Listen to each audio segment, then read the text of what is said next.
I remembered. Yay, we're I here. remembered how to start it.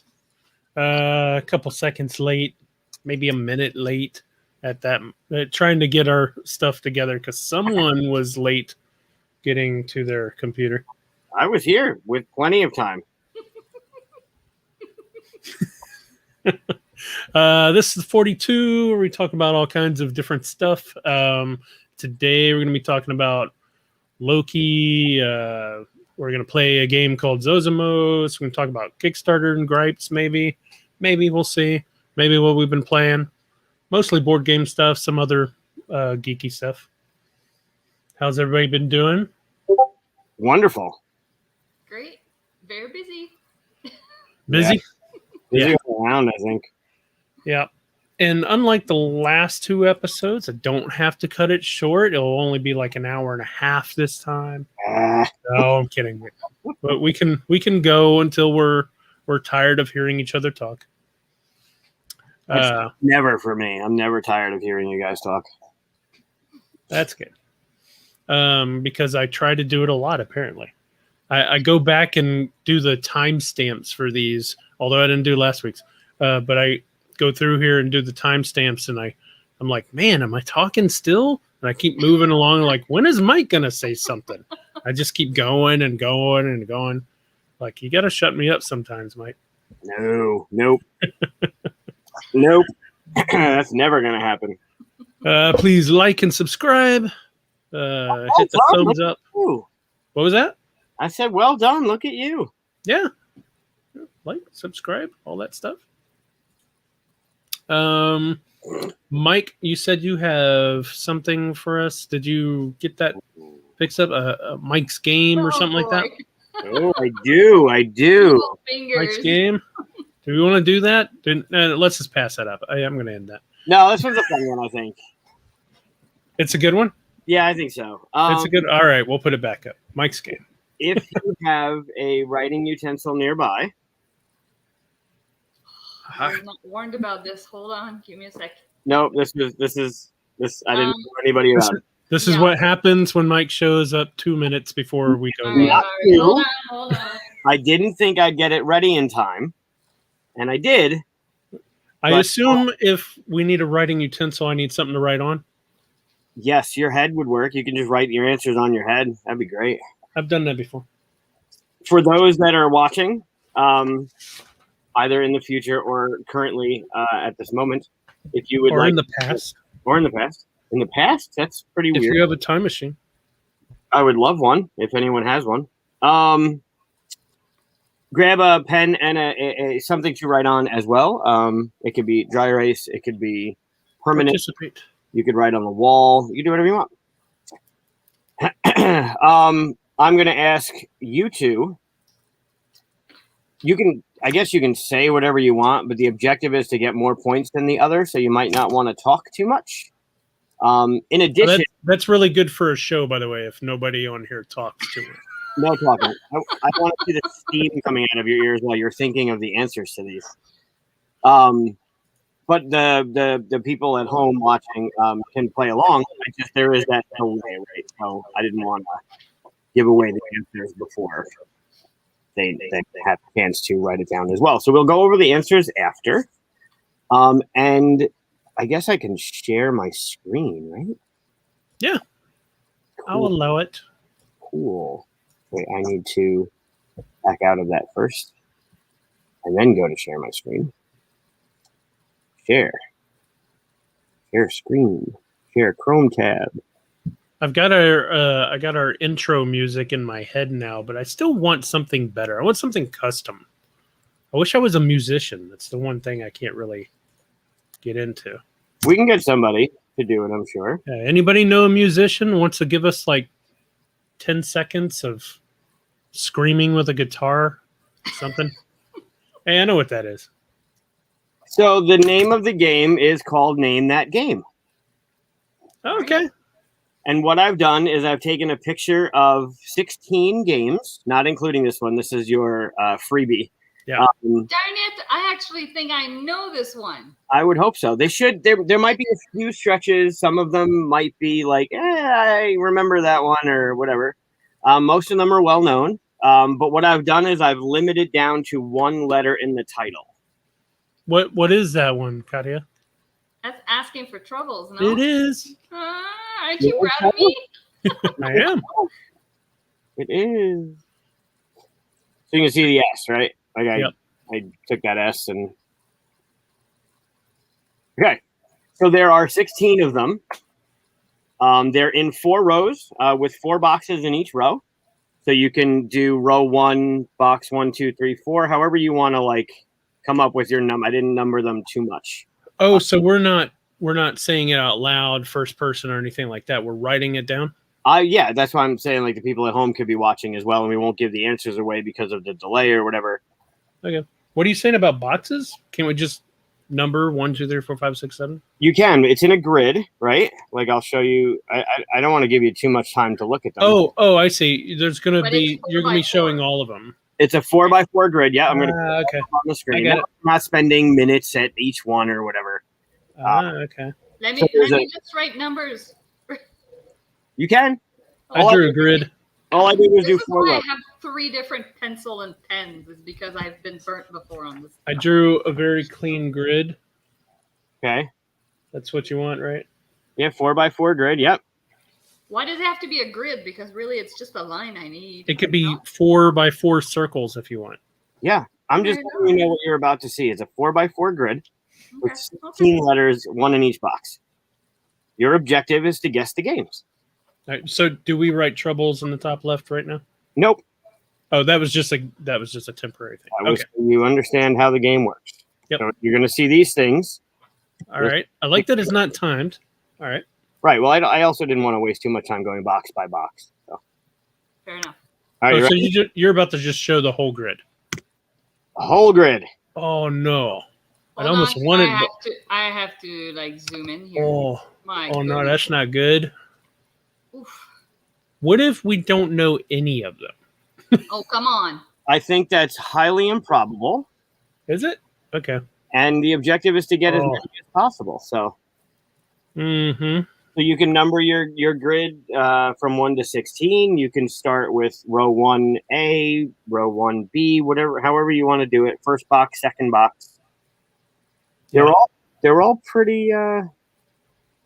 They're all pretty good. They're not. There's none that are really too. Maybe one's a little newer, so maybe that one will be a little rougher to get. But most of them are pretty. Damn, they are hard. Yeah, they were. I only got one, and oh no, I've got 2 now. I only got one, and the first one. Well, I got 2 now, but the first one I got is a game I don't have or have ever played. That's unbelievable. Yeah. And I can know I of have 2 options for the number 3 there? Can you what? I'm torn on the third one of row 1. I'm like, that looks like this or this. Okay. Well, you can't put options, can you? You can talk about it with Chris if you'd like. You want to go cooperative with this? Okay, hold on. Because I only have 2 right now.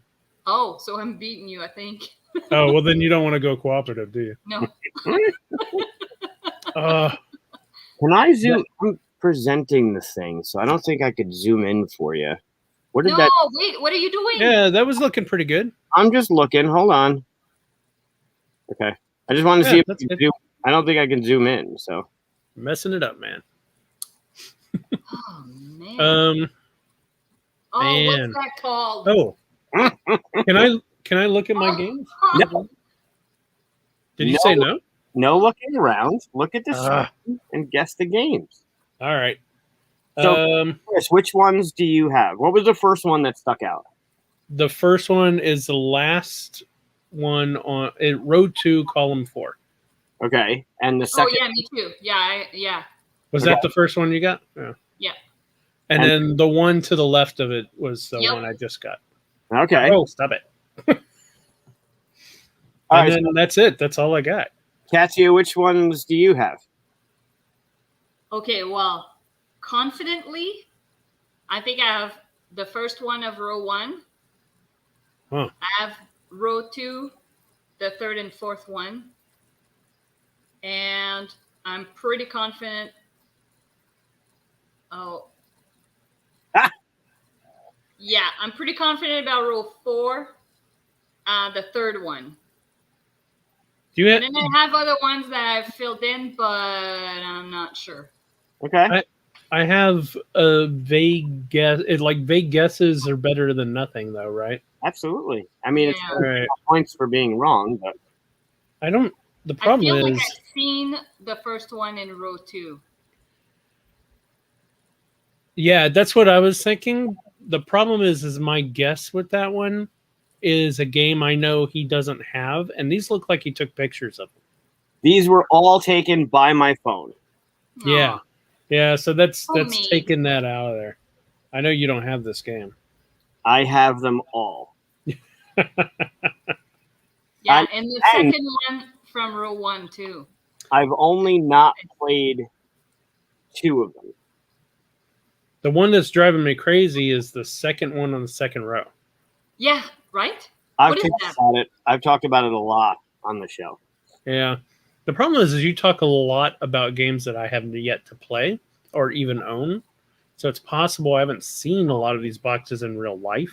I've just seen pictures and stuff. We'll see. Damn. I think you said I can't look behind me, right? Oh, don't look behind you. No, that's not fair because my game shelf is in the dark over there, and it's really Well, that's dark. what you get for putting it in the dark. Well, It needs its own life. I'm kidding. I'm not looking behind me. I have a light flickering right above the game table, and it's been driving me crazy. So I had it on earlier, but then it started flickering. So I'm like, the hell with it.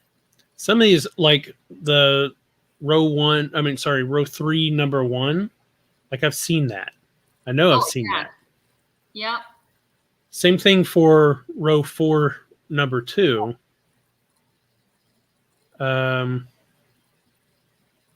I almost feel like row 4, number 3, I've tried that design myself on something and then went on with something else. And it's driving me crazy. Oh, this is great. This is great. I love it. Yeah, I really don't have many. Did you can you zoom out on some of these pictures and give us more if we can't do it at this level? No, This is it? It would give away too much. Yeah. Well, Come on. Mm-mm. yeah. You're both going to hate yourselves when you realize. Oh, yeah, clearly. Great. Thank you for that, by the way. Great. Absolutely. You are very welcome. Thank you for coming on the show. I've only not got only 3. do I get invited on the show, but I'm made feeling bad about myself. That's wonderful. Well, I only have 3. How many do you have? I have more than that, but they're probably wrong. I just want to say, wait. One, at this point, you're basically a co-host. So if I'm going to put Chris through the ringer, I need to be able to put you through the ringer. That's fair. All right. All right. So Chris, you added a third. Which one did you add? Row 3, the last one. Really? Interesting. All right, Katia, what have you added?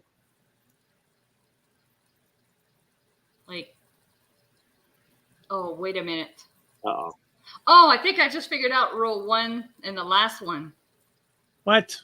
I'm not sure, but I'm going to try it. I'm probably wrong on most of these. I don't think I have row 1, number 3. It looks like a very if I knew that logo, I would know what that was. Yeah. See, the thing is, though, you've talked about it, and oh my god, I know what that is. Wait, which one? You've shown your copy on camera. Which one? Oh. Okay, then I don't know what that is. Wait, which one? Row 1, number 3. Yeah, right? I'm pretty sure that. I've shown my copy on the camera? Yes. See, what drives me crazy is that row 2, number 2, because that looks like it's the first letter of the title. And it really doesn't ring a bell. So I can almost see the look of this, whatever that is. Oh, no. For a minute, I thought I had it. I'm gonna throw a guess on it. Oh man, and that S too, like the first one on row 2 is driving me I nuts. know. Let's work together a little bit on that one, maybe. That I It's not definitely. like Alien Frontiers or any of those. It's some kind of space thing, right? Wait, Yeah, are we turning this? Are we turning this co-op? Are we turning this into a co-op? I don't know. Just Okay. for row 2, number 1, maybe we're kind Yeah. of talking it out a little bit. And because it's got the trademark or whatever the little symbol, so that's Got to be the last letter. Yeah. That doesn't help that much, unfortunately. Yeah, I'm wondering if it's 'Cause Alien S is- Frontiers. That's a I'm good gonna go guess. for I it. haven't looked at that box in so long I'm that gonna go for it. very well could. I would almost say there's like a theme on the row 2, but there's not because of the last one. Oh, that C is driving me crazy. Well, I can't let you. That last E there. What the hell is that? Like the row 4. What is that? Which one? Row 4, the G? No, the E. Oh, the E. See, that one doesn't look familiar to me at all. Well, it's got like the color scheme of oh god, what was that game? The Terror Below? Oh, could it be the E from Terror Below? No, because that's like a 3D logo. Oh. I've never even held that game before. I have seen the cover, obviously on Facebook, but or BGG. Oh, I'm going for something crazy for row 4 and that E there. I mean, I have a while. The problem is I have a guess, but I don't have any idea how something's spelled. So spelling doesn't count. I mean, if you get okay, I can't remember how it's even pronounced, so it's making it worse. It's not that complicated. Oh, I think I got this one. All right, I'm ready. There are some. No, what? You have a guess for everything? No, but I think I have more than you. Yeah, you probably got more than me. I have 6. Oh, I have more than that. Don't. It's like doing a test. You don't leave blanks. You just take a guess. I can't even think of some of these. What it would be. I mean, the only thing, by the way, like every time I think of something, I'm like, well, it's definitely not that, and I move on. That big W, the first one, I have no clue. Oh, you're gonna kick yourself in the butt. Great. I'm pretty sure I know which one that is. Every one of these you're gonna. I don't think I've played any of these. It's not true. We should just reveal the answers now, so that I still have a chance at winning. No, I don't like that. I'm still thinking. I haven't even considered that S on the row 3 there. That one's got like that one definitely looks some kind of dragony or fantasy kind of thing going on. Sure. Yeah, I don't like that. That M next to it is just so basic. Yeah, that was mean. Yeah. Not mean. That's mean. I'm going to go with mean. I can't even think of games anymore.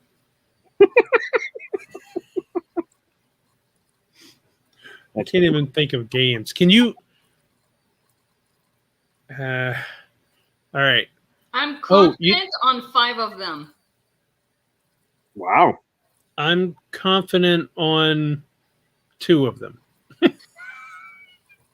So that's not. Yeah. All right, let's do this then. No. I gotta figure out what row 1, number 3 is. All right, you work on that, Katia. Which ones are you confident on? 1. Like row 1, number 1. I'm gonna just Okay, so row 1, 1, 2, and perhaps the third one of that row. Okay. Then on the second row, 7 and 8, I'm pretty confident. 7 and 8. Oh, number 4. Oh, sorry. Yeah. Okay. Yeah, I have them labeled that way. That's fine. Sorry. So yeah, the third and fourth one of that row. Then on row 3, I'm pretty confident about the second and third one, actually. Wow. The more I look at it, the more I'm pretty sure about that second one. Okay. And then on the last row, the third one. Okay. So you're saying column 4, you're just gonna rock it. Every one of them, you know. No. Or column 3. Sorry, column 3. Oh yeah, I have a pretty good guess. Yeah, for all of them. Yeah. Really? Wow. Chris, if you had to, which ones are you confident on right now? Row 2, number 3 and 4. That's it. Yeah. Confident? I mean, those are confident. The other ones, Oh! I'm going to throw guesses, but I think I figured out the first one of row 3. I think. Okay. stop getting new ones. Oh, man. You'd think I'd pay attention to logos more since it's kind of what I do, right? I'm telling you, there's going to be some unfair stuff here. I haven't played most of these. I don't know if that's true. I know it's true for a couple. But See, the metallic C there is driving me nuts. That's one of my guesses. I have a guess for that one. Yeah, I think that's the first letter of one of the words. All right, I'm going to start just wildly guessing here. What in the world is that? I can't even think of games anymore that fit any of this. This is great. Oh, this is great. I'm enjoying it. I don't know if everybody watching at home is enjoying this, but I am doing this to me while I'm sleep deprived. Mm-hmm. Same here, buddy. But I created it. It's easy when you know the answers, right? Sure is. They're simple. Chat's not helping me out. No, nice if somebody wanted to say something. I'm not even looking at it. I hope they're not helping. No one's commented at all. Good. Nobody's saying anything. Let me win this. I mean, it's not even close. Yeah. I could be wrong on most of them. Who knows? The second one, the first row and the second one, like it's such a clean font.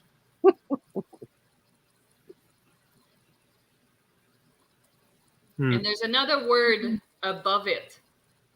You could see the corner. So chances are the A starts the second word. Are you talking about the third one on the first row? Talking about the second row, second one. Oh, second row. Oh, I think I know what that is. I'm probably wrong. So we think Donnie has the bottom right G so far. Oh, really? That one does actually look familiar, but I have no idea what it is. No. I put a guess on there that I know is wrong. Perfect. Yeah. All right. Well, I don't think I'm gonna guess anymore. So. Yeah. Oh. Nope. Oh, that's amazing. I'm trying to think of games that have held up at this point, and I can't think of games anymore. Just they don't come to my mind. It's driving me nuts. So, yeah, you're gonna have to reveal this, otherwise, it's gonna start becoming a really boring show. It's can you do it one by one? Yeah, do it one by one. We'll tell you what guess we had. I'm going to keep track of your guesses if you got it right or wrong, and then I can reveal the bigger picture. I did the same thing in the 4x4 with a bigger picture, so I'm not making a wild guess for number one. Yeah, all right. Give me the wild ones. I'm pretty sure I have it. We'll go back and forth. I'll start with Katia. What do you think number one is? Oh, I think it's The Crew. Okay, and Chris? I think she's right with The Crew now. No, I went Batman animated series Upside Down. No, I wouldn't do that. It's the M. Yeah.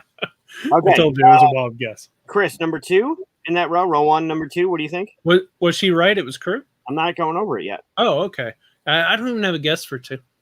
Ooh, right. I have one. So that's wrong, Katia? I think it's Wingspan. Okay, number three, Katia? Number three, I'm going to go with, is it Alhambra? Alhambra? Alhambra? That's it. Alhambra. Chris, what's your guess? Missing a syllable. Row one. Yes. No guess. No guess. All Nothing. right. Couldn't think of anything. What's your guess for number 4, row 1? Nope. I don't think it's right, but I wrote the Goonies. Okay. Katia, we'll stay with you. Row 2, number 1. Yeah, I wrote Alien Frontiers. Okay, Chris. I also put that. Okay, Chris, row 2, number 2. Battlestar Galactica? And Katia? I don't have anything. Okay. Row 2, number 3, Katia. Cryo. And Chris? Got that too.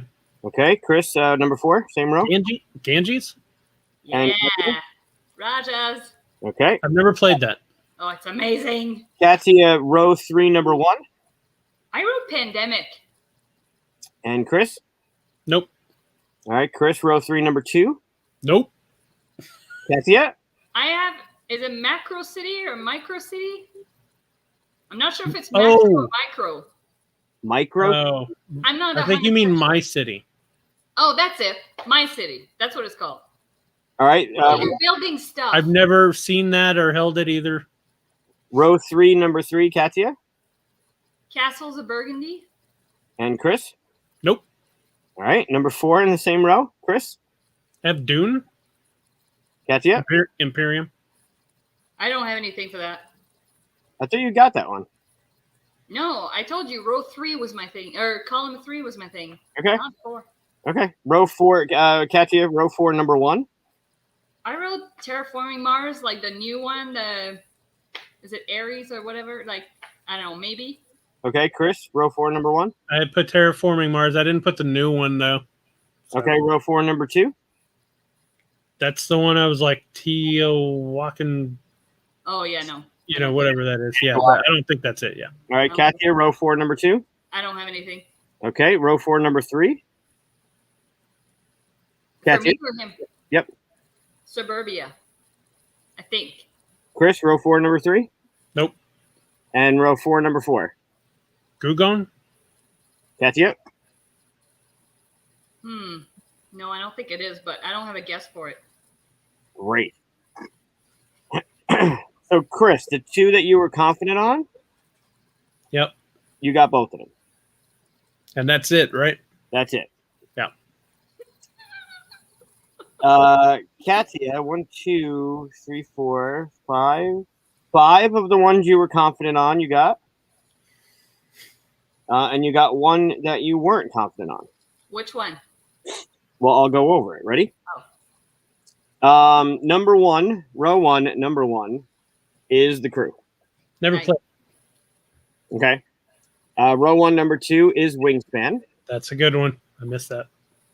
Row 1, number 3 is Jamaica. Oh, see, my second guess for that one was Istanbul, but I was like, I don't think it's that. Nope. I actually pulled that game out and took it to game night this weekend, There you go. but we didn't play it. There's another one on here that you played this weekend too.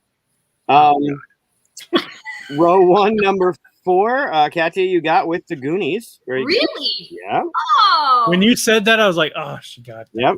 That's perfect.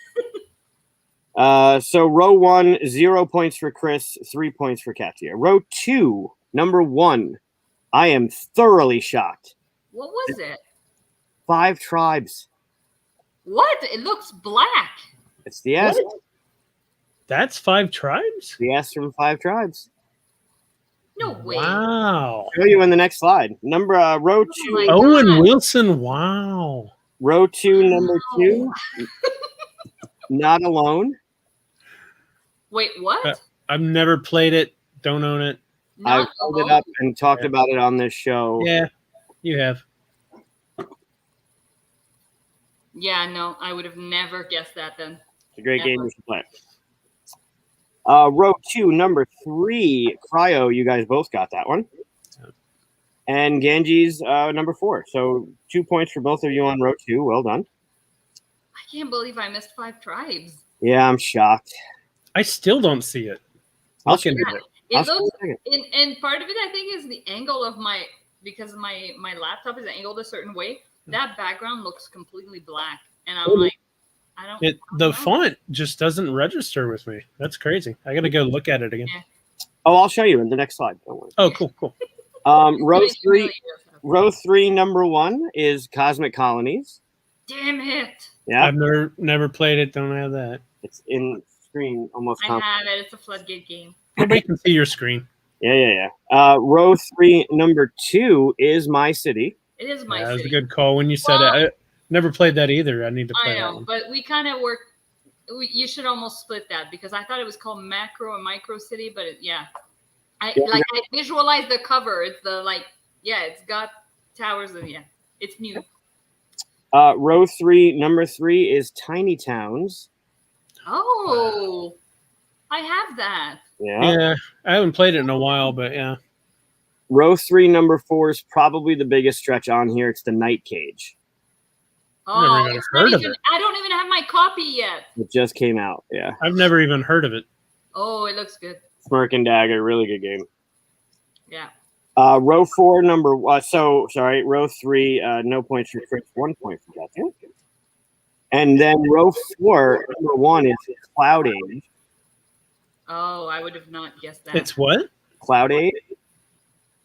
Never even heard of it. Alexander Mister, it's got stickers that you put on sleeves. I complained about it on here once. I don't listen to you. I know. Maybe this will help you listen to me more.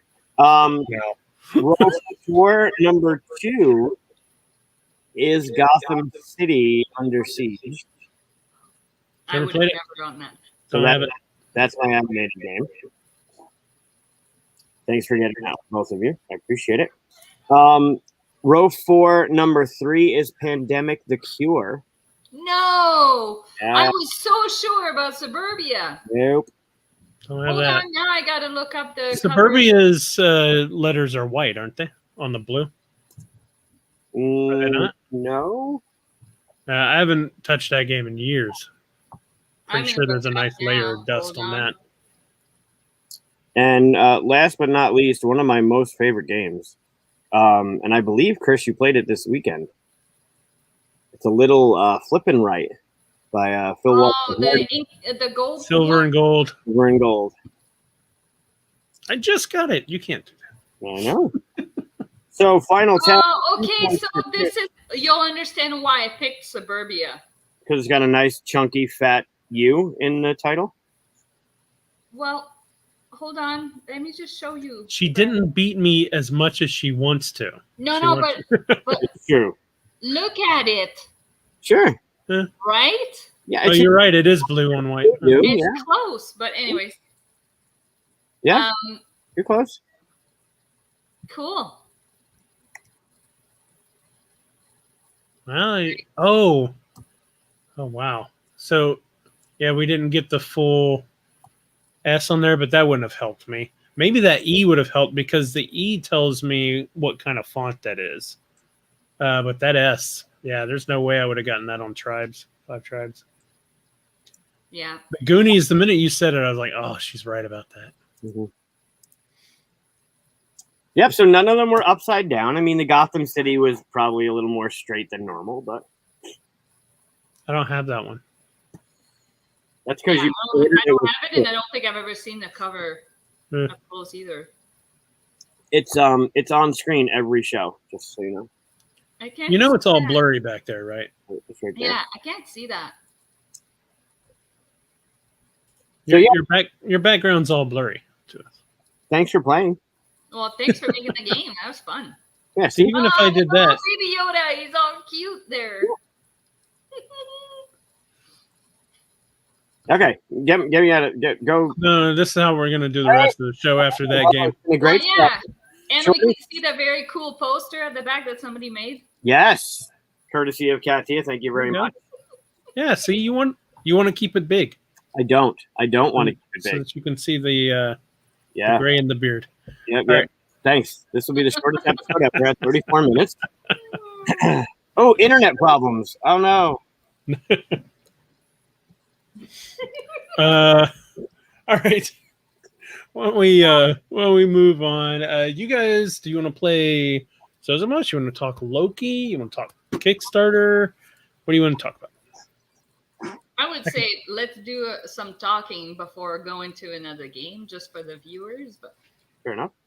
I assume we've all seen Loki and the whole end, all of that stuff.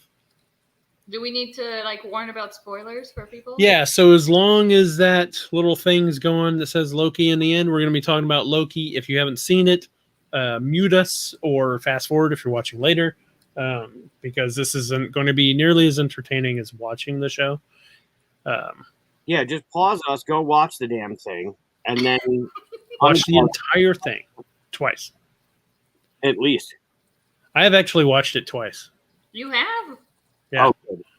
Yeah, instead of, you know how sometimes you'll see a show as it come out and then you binge it again or something like that? I watched each episode twice in the same week. Like Episode before the new episode kind of thing? yeah, like not even just before, like I'd just be like, man, I want to see that episode again. So I would just watch the latest episode again. Interesting. I've done that for the last 3 episodes. And they're great. They're even better the second time. Oh, probably.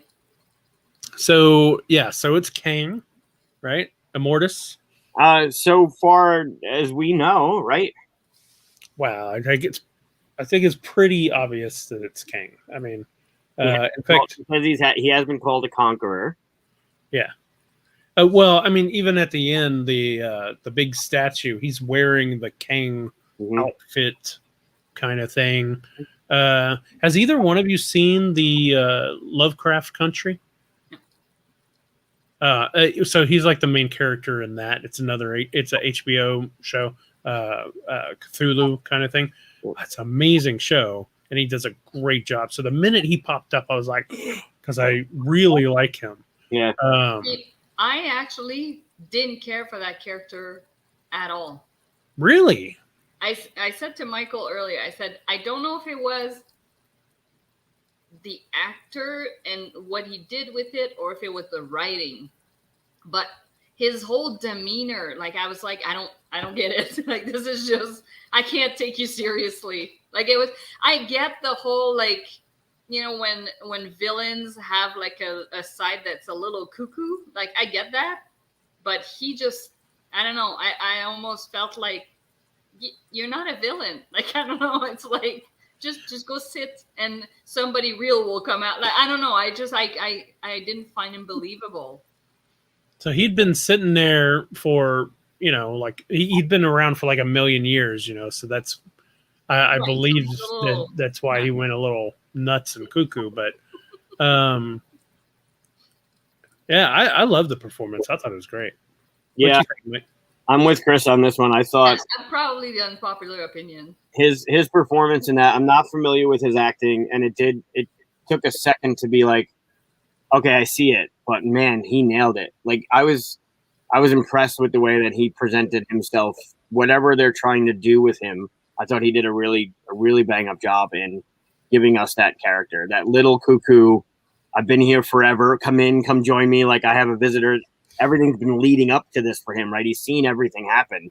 So he's been waiting for this moment.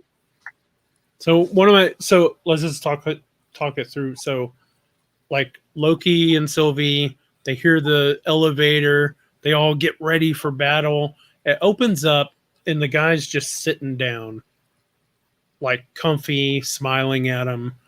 And it's such a like confidence that it throws both of them off. Like, who's this? And you're thinking, okay, this is going to be like the helper guy that gets him up there or something like that, right? But then he whips out the apple that he takes a bite of, and I'm like, okay, this is the guy. Like, immediately I know this is the guy because that's a certain level of confidence. Relax, I'm at my house. Come on in, kind of thing. And he tells him, come on with me. And immediately you say, okay, this guy doesn't care about them at all. He's not worried about them. There's like a level of, you know, comfort there already. So whenever Sylvie goes to attack him in the elevator and he disappears, I'm not even surprised. I think it's funny that he's like laying behind him and all that stuff. But I think they did a great job of like, when the doors open, you don't know what's going on, and they just kind of very subtly tell you how it is, you know. Now, I'm curious, did you both, so you both knew who Kang was before the show? Kang is probably the first villain that they presented in an MCU that I really knew hardly anything about, because I've never read anything about him up until I'd say I knew that he existed because I have all these old comic cards and stuff, and he's a character on those cards, right? So I was like, okay, I know what King looks like. I know who that is. So I went and Wikipedia'd him before the show ever started, when people were like, maybe Kang will show up and stuff. I'm like, who's that? So I had a vague idea of the fact that he was like someone who time traveled and messed with that kind of thing. But I didn't want to dig into it too much because I didn't want spoilers, you know. So after that show, I went and read up even more on him and all of it. I knew of him, but I didn't know about him. And with Chris, I try and stay away from the spoilers until after the show, and then I kind of go down that rabbit hole. And I was cautiously optimistic that the MCU would give us the big bad that they had hinted at. And I say cautiously optimistic because of the whole Mephisto debacle from WandaVision. Like, all the fan theories and the little wine bottle and the hexes and everything was leading into this Mephisto's going to be the one. And then it was Agatha all along. And you're like, all right, fine. So there was this, after Loki gets pruned and he goes and he meets all the other Lokis, the next episode, instead of it being the tease, right? The next episode where we're actually going through the city, in the tag at the end of the previous episode, you see what looks like a dilapidated Avengers Tower. You're like, oh shit, that's cool. But then in the beginning of the next episode, you see it says Kang on the side. And it wasn't until after I started researching that you find out that Tony Stark sold the Avengers Tower to whatever his name was, Richard something or something Richards or something like that. And that's Nathaniel Richards, yeah. So there's that little nod, and you're like, all right, well, it seems to be paying off, that it's going to be this thing, and then the Hound and everything kind of led up to it. So it was cool to have that as the reveal, rather than like it was Agatha sitting on the tear through space kind of bullshit. So it was neat to see some of that stuff come to fruition. Yeah, I just have to watch it again. I thought he did. I know it takes a minute, maybe a second watch will do it, but I thought he nailed it. Like, knowing he's been there forever, knowing everything that's going on is leading them to his door, and that confidence that Chris was talking about, like, he does a really good job of walking that line between I'm completely out of my mind, but I've planned all of this, like, down to the second. I've planned everything. It's really cool to watch him, like, he kind of breaks, right? He's like really serious, and then he kind of like laughs at himself and giggles and like looks away and lays down on the table. Like, he really gets into, I thought he did a really good job bringing that character. I've never seen a comic that presents Kang in that way. I thought he did a really interesting interpretation of someone who's been stuck in this, like Rapunzel in a tower, right? If Rapunzel was there for thousands of years, she'd probably be a little cuckoo as well. Yeah, I think a lot of people are saying that he's more like a Mortis, which is like the version of Kang that ends up being this immortal kind of person that takes control and stuff like that. So, and that Kang, the bad guy, is much worse than a Mortis kind of thing. That's why he was like, I'll see you again soon kind of thing when you get... What I thought was interesting about the whole thing, and if you do watch it again, maybe like I didn't think about it till afterwards, but they do in the performance and the writing, everything that he does, there's something that happens that lets you know what he's about to say is true or what he's presenting is true. So like, for instance, whenever like the little thunder starts outside and he goes like, oh, like what's that's the limit. Now I don't know what's further kind of thing. Before he says anything, he picks up like this little thing on his desk and then drops it and watches it. He's like, and he's fascinated by it. And before he said anything, I was like, oh, he doesn't know what's happening now. Yeah. Like the first thing he wanted to do was just see something happen. and not know exactly what was going to happen whenever he did it. And so when he goes, okay, I lied to you before about knowing everything. Now I don't know what's happening. And when he said that, I completely believed him because I had already come up to that conclusion beforehand. Just like before, I was saying I came to the conclusion that he was unkillable before they even tried. Like they kept setting you up with this is true, and then he says it. This is true, and then he says it. And so, like, where your mind goes, he then confirms, so you believe him already. It was just a great way of having the audience totally believe everything he says. Crafted, like, very, intricately, I think. Could you say it was love crafted? It's weird that the actor is a totally different character here than he was in the thing. What was that? I can leave whenever. Oh, I can remove you if I need. Awesome. To. Yes, you probably should do that. Oh, I should. Yeah. I just really love the exchange. You sit down and talk. And I was worried that I was going to see a lot of people just complain like, oh, this whole episode was just nothing but talking. And some people did complain about it, but that was more interesting than just people like trying to hit each other with swords. Yeah, it was going on there. I complained about the third episode being all like character development and talky, and there was like moments of whatever, but it was like this, every series there's an episode that's just like Cap and Winter Soldier did the same thing, where there's just one episode where you're like, what's going on? This is like just dying out for me. Seeing Cap and Winter Soldier, I felt like every episode was top notch.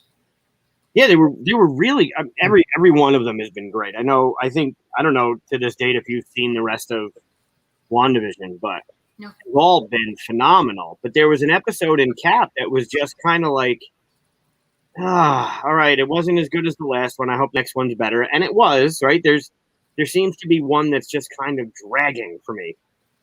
And it was in Loki, I think it was the third episode that was just, I didn't like it. All of a sudden they were like best friends and working together. What? They're trapped in a little hut and they're like, okay, I guess I got to trust you now. You talking about the one where they're on the train with the planet about to blow up? Yeah. No, you needed that entire episode. Oh, yeah. Sure. You needed every bit of it, because if you didn't have it, then that everything that came afterwards would be meaningless. Sure. They wouldn't have had their moment. They wouldn't have created the thing, that the whole ending with her kissing him, and then all of that would have been meaningless. I get it, right? In retrospect, it was perfect, just like all the others. But when you watch episode 1 and you watch episode 2 and then you watch episode 3, you're like, oh no, here we go. There's the turn. And this one had the same kind of, like, I can see where people are complaining that it was like, and until they start fighting, like it's all talky the whole episode. But it felt completely different for the same things that you were talking about. Like him eating the apple was like, wow, he is cocky. Like he doesn't care. Like, come in. Like, I've been expecting you. Like, oh my God, what's going on? Everything about it was set up damn near perfectly. And I think the performance was like, they're constantly on edge, right? They got their swords out. They're both holding it the same way. They both sit down the same way.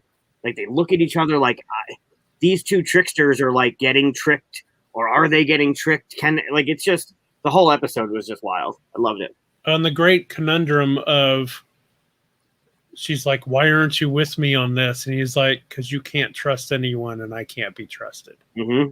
And just, that's a, rock and a hard place thing. There's no way to fix that as much as both of them want to.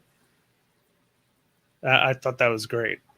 And there was another moment in the first episode where he saw what we knew had happened like years prior in the universe that Loki had never seen. He didn't see himself die. He didn't see his mom die. Like all of that stuff that we were like, and I remember talking about it, that moment where you're like, oh shit, he didn't know that.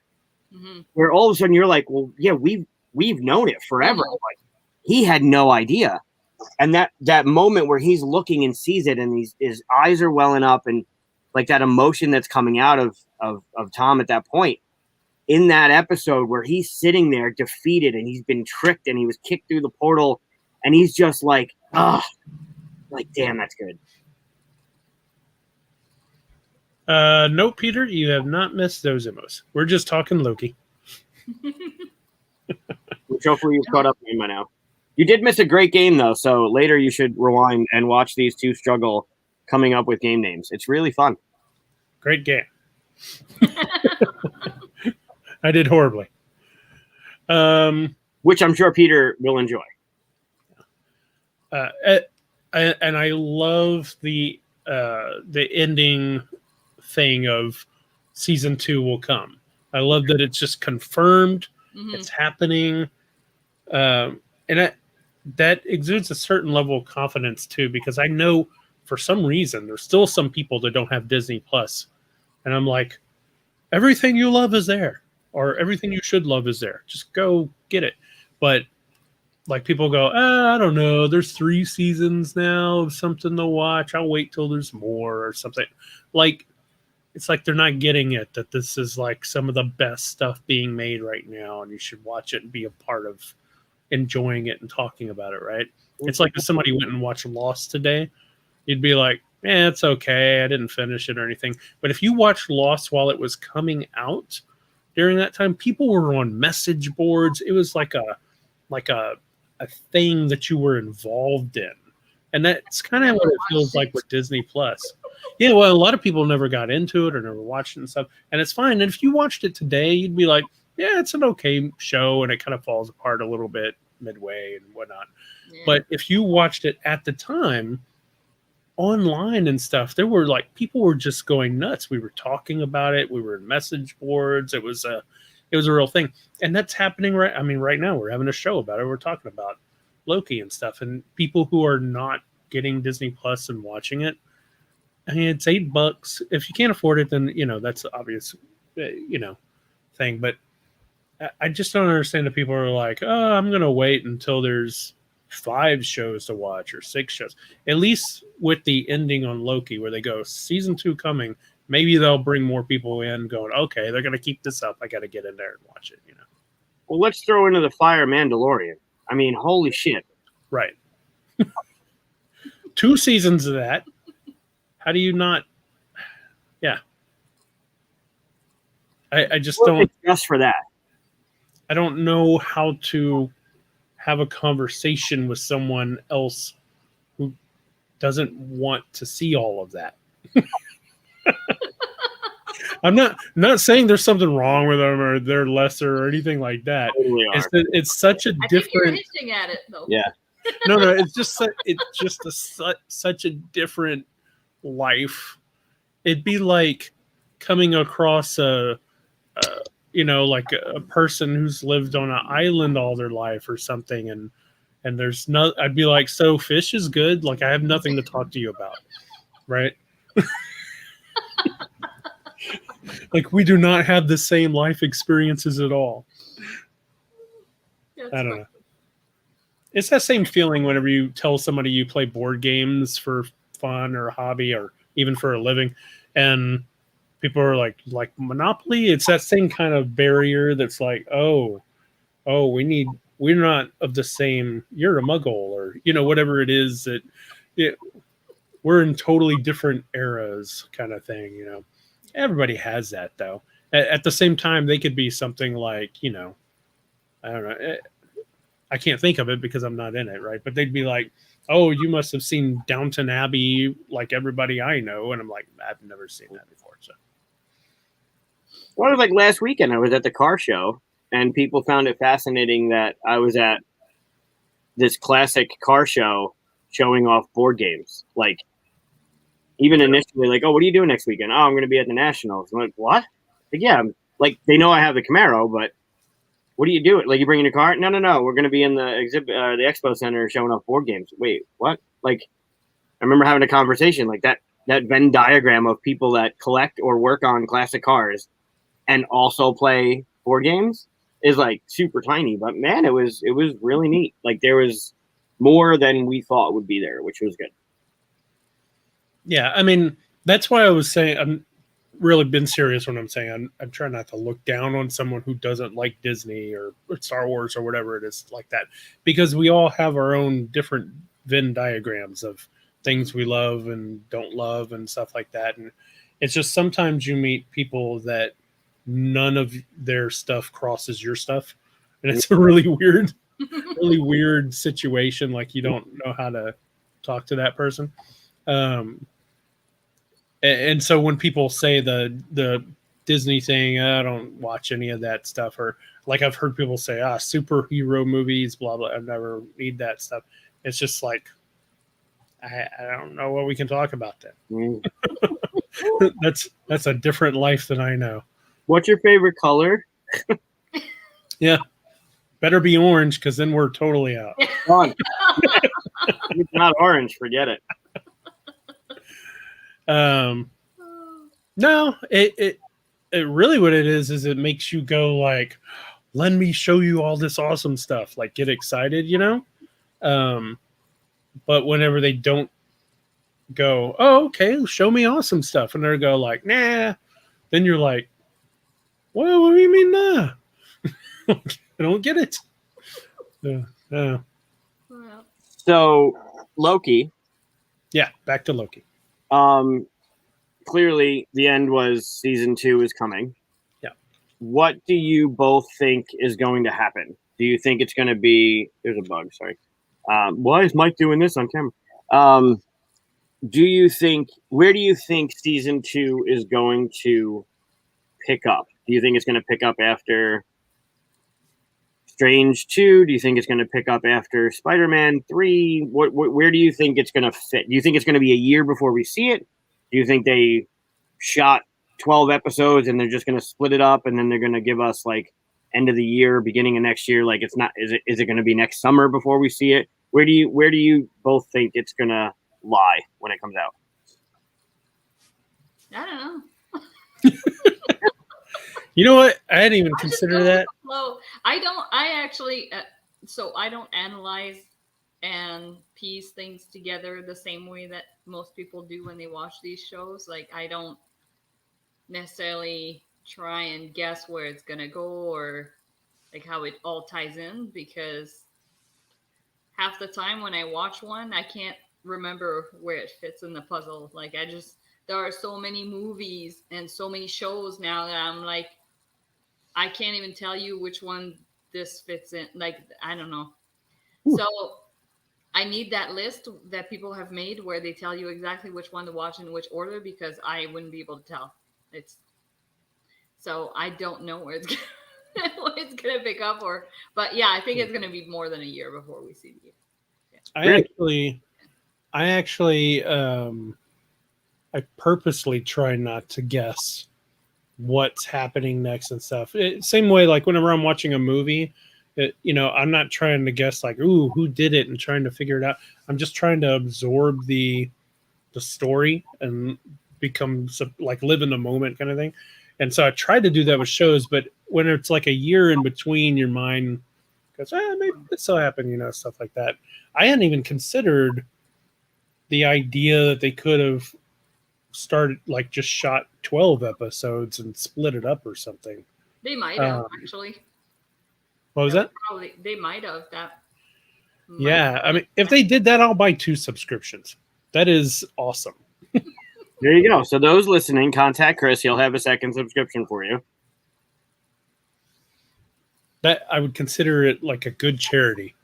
Just give people Disney Plus accounts. That's how much I love it. But yeah, I try not to guess what it is. My initial thought when you said that, though, is that they're going to start it off in a way that nobody's going to anticipate. Like they're going to start it off in this weird. You're not going to start with Owen Wilson or with Loki in this new timeline or anything like that. You're going to start with people you haven't seen before. And it's going to be a character or characters that you then realize are like friends of Kang when he grows up or something like I think they're going to come at it a totally different angle the first episode and then tie it in right at the end. And then you're like, oh, that's where Loki's been for the last month or something or whatever it is, and then their second episode is going to get you connected to all of that. Yeah, I would like to see something that explains a little bit more about Kang. Yeah. Because people like me who haven't read the comics or knew anything about him, there's definitely like I want to see a little bit more about like why he's like that. So yeah, I mean, Yeah, and even they're gonna have to somehow tie it into where it ended. But yeah, I don't know if there'll be like some episodes where it's like flashbacks or like the like some kind of history about him. So. That's a good point. And this Immortus King or whatever he is, this guy is a little bit different, obviously, than what the comics are. MCU always changes things up a little, right?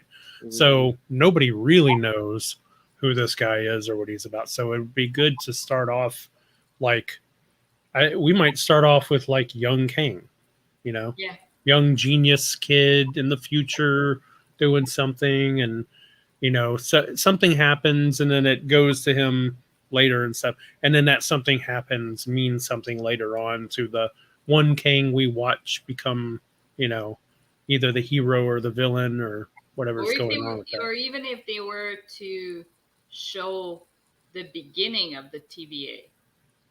Oh, that would be good too. Yeah. What's it would be the interesting. whole time that I was watching the show, so it's just like nobody would know this. Growing up in Quebec, one of the TV channels is TVA. Yeah. So the whole time I'm watching the show and they're referencing TVA, I'm like, this is just a TV channel. Yeah. That's funny. Yeah. That's good. But yeah, it would be cool to see the beginning of it. Like, yeah, them, like, because everybody in there was a variant, like how it, I don't know. It would be really cool to see how that started. But I don't know if that'll happen. We might start off with Owen Wilson on a jet ski. Please. And then, it cuts to the TVA grabbing him because he's a variant, and you start with that kind of thing. Well, he has to do something to set him off, right? For the TVA to come and get him, he'd have to do something to break the timeline. It might have just been get on a jet ski. We don't know who he was. That's true, yeah. How dare you have fun? Well, he might have about to die on the jet ski or something, and they can't have that, because he's supposed to be. Who knows? Well, we don't know who the real Mobius is, right? Like what he's supposed to do. Right. Yeah, that's the thing that kind of makes you wonder is how did all of those people end up breaking the timeline? Right? Yeah, I think basically what happens if you don't have the TVA, then nature it's just natural to have many timelines. I think normally you're going to go along and there's just going to be breaks in timelines. Like, oh, there were two possibilities here. There were two possibilities. And I think the natural order of things is that there's that chaotic spread of all these billions of universes or timelines and stuff, right? All these different possibilities. But it was Kang going like, no, if you do that, then eventually they'll find each other and destroy everything. So you have to that's why he made the TVA and had to go in there and go, oh, new one's being made. Nope. It's kind of like pruning a tree that it goes up. You can't let the branches get too high or else it hits the power lines or something like that. I don't know anything about pruning trees. Pretty spot on there. And what do you think, Michael, for where they're going to start season 2 and when? I don't know. There's a lot of stuff coming out that's going to be timeline related, right? We got the Spider-Man, which is supposedly introducing a whole bunch of previous Spider things into the universe. And then you have the Multiverse of Madness. Multiverse of Madness? Multiverse of something. Madness sounds right, though. Is it the Multiverse of Madness? That doesn't sound right anymore. But I think Doctor Strange 2 has to do with it. In addition to the animated What If, which is kind of fun to think of, like Agent Carter as Captain Carter, and it's Multiverse of Madness. Multiverse of Madness. Okay. So they have these. Really, the next three things, big things, are Spider-Man: No Way Home, or What If. I don't know which one comes first, and then Doctor Strange, which is March of next year. What If is in like 2 weeks or something. And they're all about like alternate universes, right? Like, and I think the What If series is going to just knock it out of the park. That comic was so fun to read. The Watchers are just, they're great. But with those three things, I'm not sure we see Loki.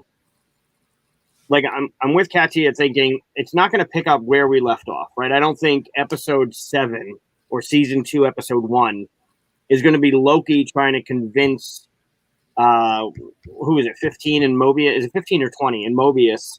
Like, no, you don't understand. Like, I'm from a different timeline. This thing's happening. But I think there's going to be stuff, like maybe Loki is in Doctor Strange 2, and then we lead into season 2 of Loki. I don't know. I think it's fascinating that all of this stuff, it's never ending, and it's so cool, and it's what a great time to be a fan of this shit. Sorry, I just gotta adjust my light. It's blind. I think it's interesting that, like at the beginning of Loki, the first episode, Owen Wilson basically tells him, like, you're not a villain, you're not a hero, you're just the guy who makes the heroes shine, like become who they're supposed to be, kind of thing. Mm-hmm. Like, he kind of just tells him what his thing is, and that's what he is in that timeline. But because they prune everything, you don't get to see him ever really become anything different. I would really like to see Loki become a true hero, not the hero-ish kind of, mischievous whatever that we've seen before. I want to see him become like, I want him to come in and save the day. Mm-hmm.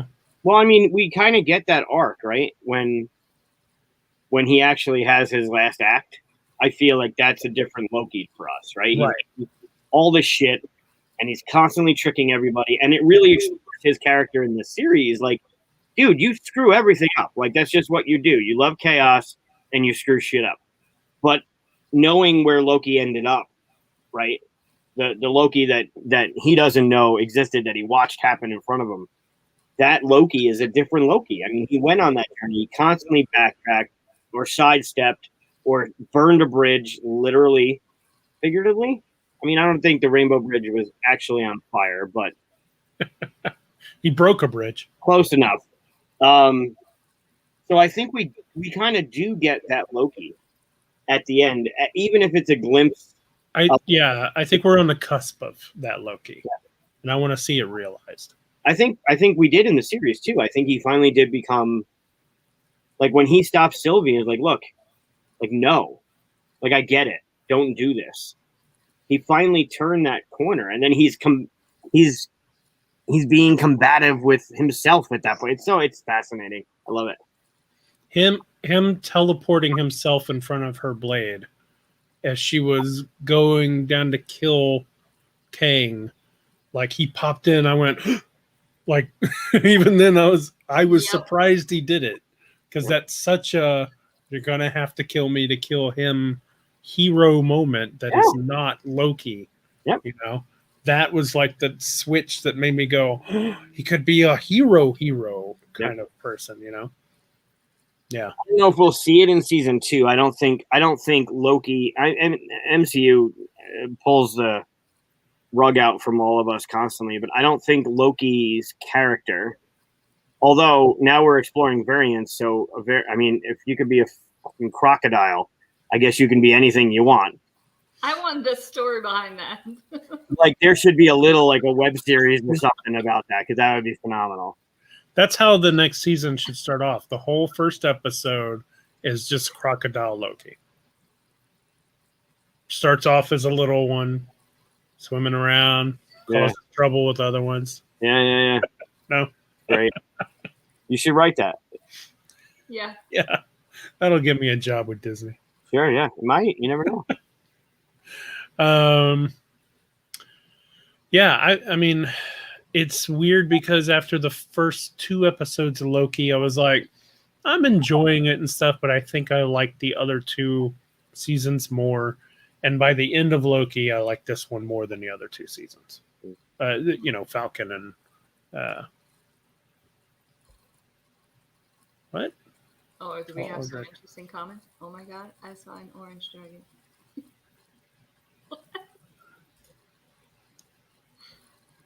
Okay. Oh no. Oh, I know what he's talking about. Okay, has nothing to do with Loki. Okay. He's talking. I think he's talking about a dragon that's being drawn. Oh, cool. Ooh.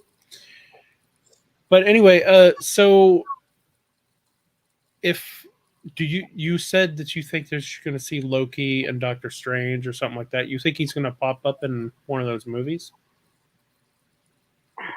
I don't see. I think it's more likely we'll see Kang. Sure, but do we see Sylvie on the throne? Like, they could do anything. They could go anywhere. I mean, it's anything they want to do, they can do now, right? I mean, a friggin' Thanos copter is now canon, so like they can do anything they want, which is great. But I think we see him before season 2. But Loki or King? I think we see Loki before Loki season 2. I don't think we'll see Loki till season 2. I think we'll see King. Different forms of King. Absolutely. I mean, we know there's multiple of them coming, but I think we'll see Tom Hiddleston's Loki before Loki season 2 starts. I mean, shit, we could even see Mobius in Spider-Man. I mean, who the hell? It could be anything now. The branches of that, like it's. Now I want to see Mobius and Spider-Man. Okay, you got to stop doing this to me. It's anything, right? This is why I don't like talking about this stuff, because now if it doesn't happen, I'll be like, oh, I wanted Mobius and Spider-Man. The cool thing is that we can talk about this shit, even though it doesn't happen, because they've set up so much. It's amazing what they can do. Can they? Are they still doing Captain Marvel 2? Yeah. Yeah, I've heard that Spider-Man's a part of that. So that'll be interesting. I wonder if they're going to do like Cosmic Spider-Man or something like that. Like Tom Holland Spider-Man? Yeah. Okay. I heard that they had Spider-Man in it just because, well, for whatever reason, people have said that they don't like her personality or stuff. I love her personality. I think she's fun. Like that little moment where she meets Peter Parker in Endgame, and he's like, "I'm Peter Parker." She's like, "Hello, Peter Parker." Just that the way she says it and stuff. I thought it was great. So I hope that's true. That's the case and stuff. So she definitely has moments. I think my favorite moment is when she headbutts Thanos, or takes the headbutt from Thanos. See, from the movie Captain Marvel, my favorite moment of her, or what made me like her right up front, was when the Skrull growls at her and she growls back at it. She's got her hands in those things. She just goes like that. I was like, okay, I'm gonna like this character. She's snarky. I like that attitude. Agreed. But anyway, didn't mean to spin off from there. You start talking Spider-Man, so. All right. Well, shall we go into Zosimos? Yeah. Yeah. Unless you got more ideas to get me hopeful about with Loki. I can talk. I can talk forever. I mean, so now you can't say anything. I took the banner off, so you can't spoil stuff. No spoilers. Anybody can listen. I'm asking you guys to rank the 3 Marvel series. Well, I think I can guess where Katia is putting WandaVision since she hasn't finished it yet. Yep. I think she's I'm putting it. trying to adjust my light. She's putting it in the trash right now. That's what she's doing. Are you going back to watch it, or have you just said nah, not for me? I think I have 2 episodes left. Okay. Yeah, you should watch them. Yeah. So if that's at the end, which one is better for you, Falcon or Oh, Falcon was too. Ro- Yeah, yeah, that was, I think maybe because I had zero expectations from it. I didn't know where it was gonna go because again, I don't follow the comics, so it's like, I was just going by what I had seen from the movies, and yeah, I really really like the direction they went with it. And Loki, I think it's because I had really high hopes because I really really like Loki's character, so it's like I don't think they could have matched what I was like expecting or hoping for. I don't know. Like I don't know what I wanted to see, but I just wanted it to be like super epic. And it came just a little short of that. So for me, Winter Soldier, yeah, was definitely ended up at the top of the three. for me, Loki already said has taken the top for three, then WandaVision, then Falcon. Um, but they're all that. That's like saying, would you rather have $1 billion or $999 million, or it's all the same to me. They're awesome, all three of them. So Yeah, they're three different roller coasters, right? I mean, the experience you get from a roller coaster is the experience of a roller coaster, but each one of them is different, just like the Marvel movies, right? Your heist movie, your mystery movie, your yeah, action movie, like they're all different feelings. Um, but I think I would go Loki, Wanda, and Falcon. Yeah, you guys don't know what you're talking about now. Falcon was great, but there wasn't like it was a good romp through the city, right? Like a good action movie. Like when Falcon got the suit, awesome. When you see him again, him and Bucky, their exchanges, like really well done, well written. Everything is movie quality. Like I don't feel like I'm watching an NBC Friday night. Like it's what you expect from a Marvel series. Mhm. It's well produced. The graphics are great. Like, everything about it is just top notch. But it was an action movie with lulls. It was predictable. It was cool to see the shield get thrown around. But Loki was just, I love Loki's character. I think Tom Hiddleston was great. I love Sylvie. That Mobius. Mobius was wonderful. Like everything. There were some parts where I was like, whatever, but they all have them, right? Like they're all great.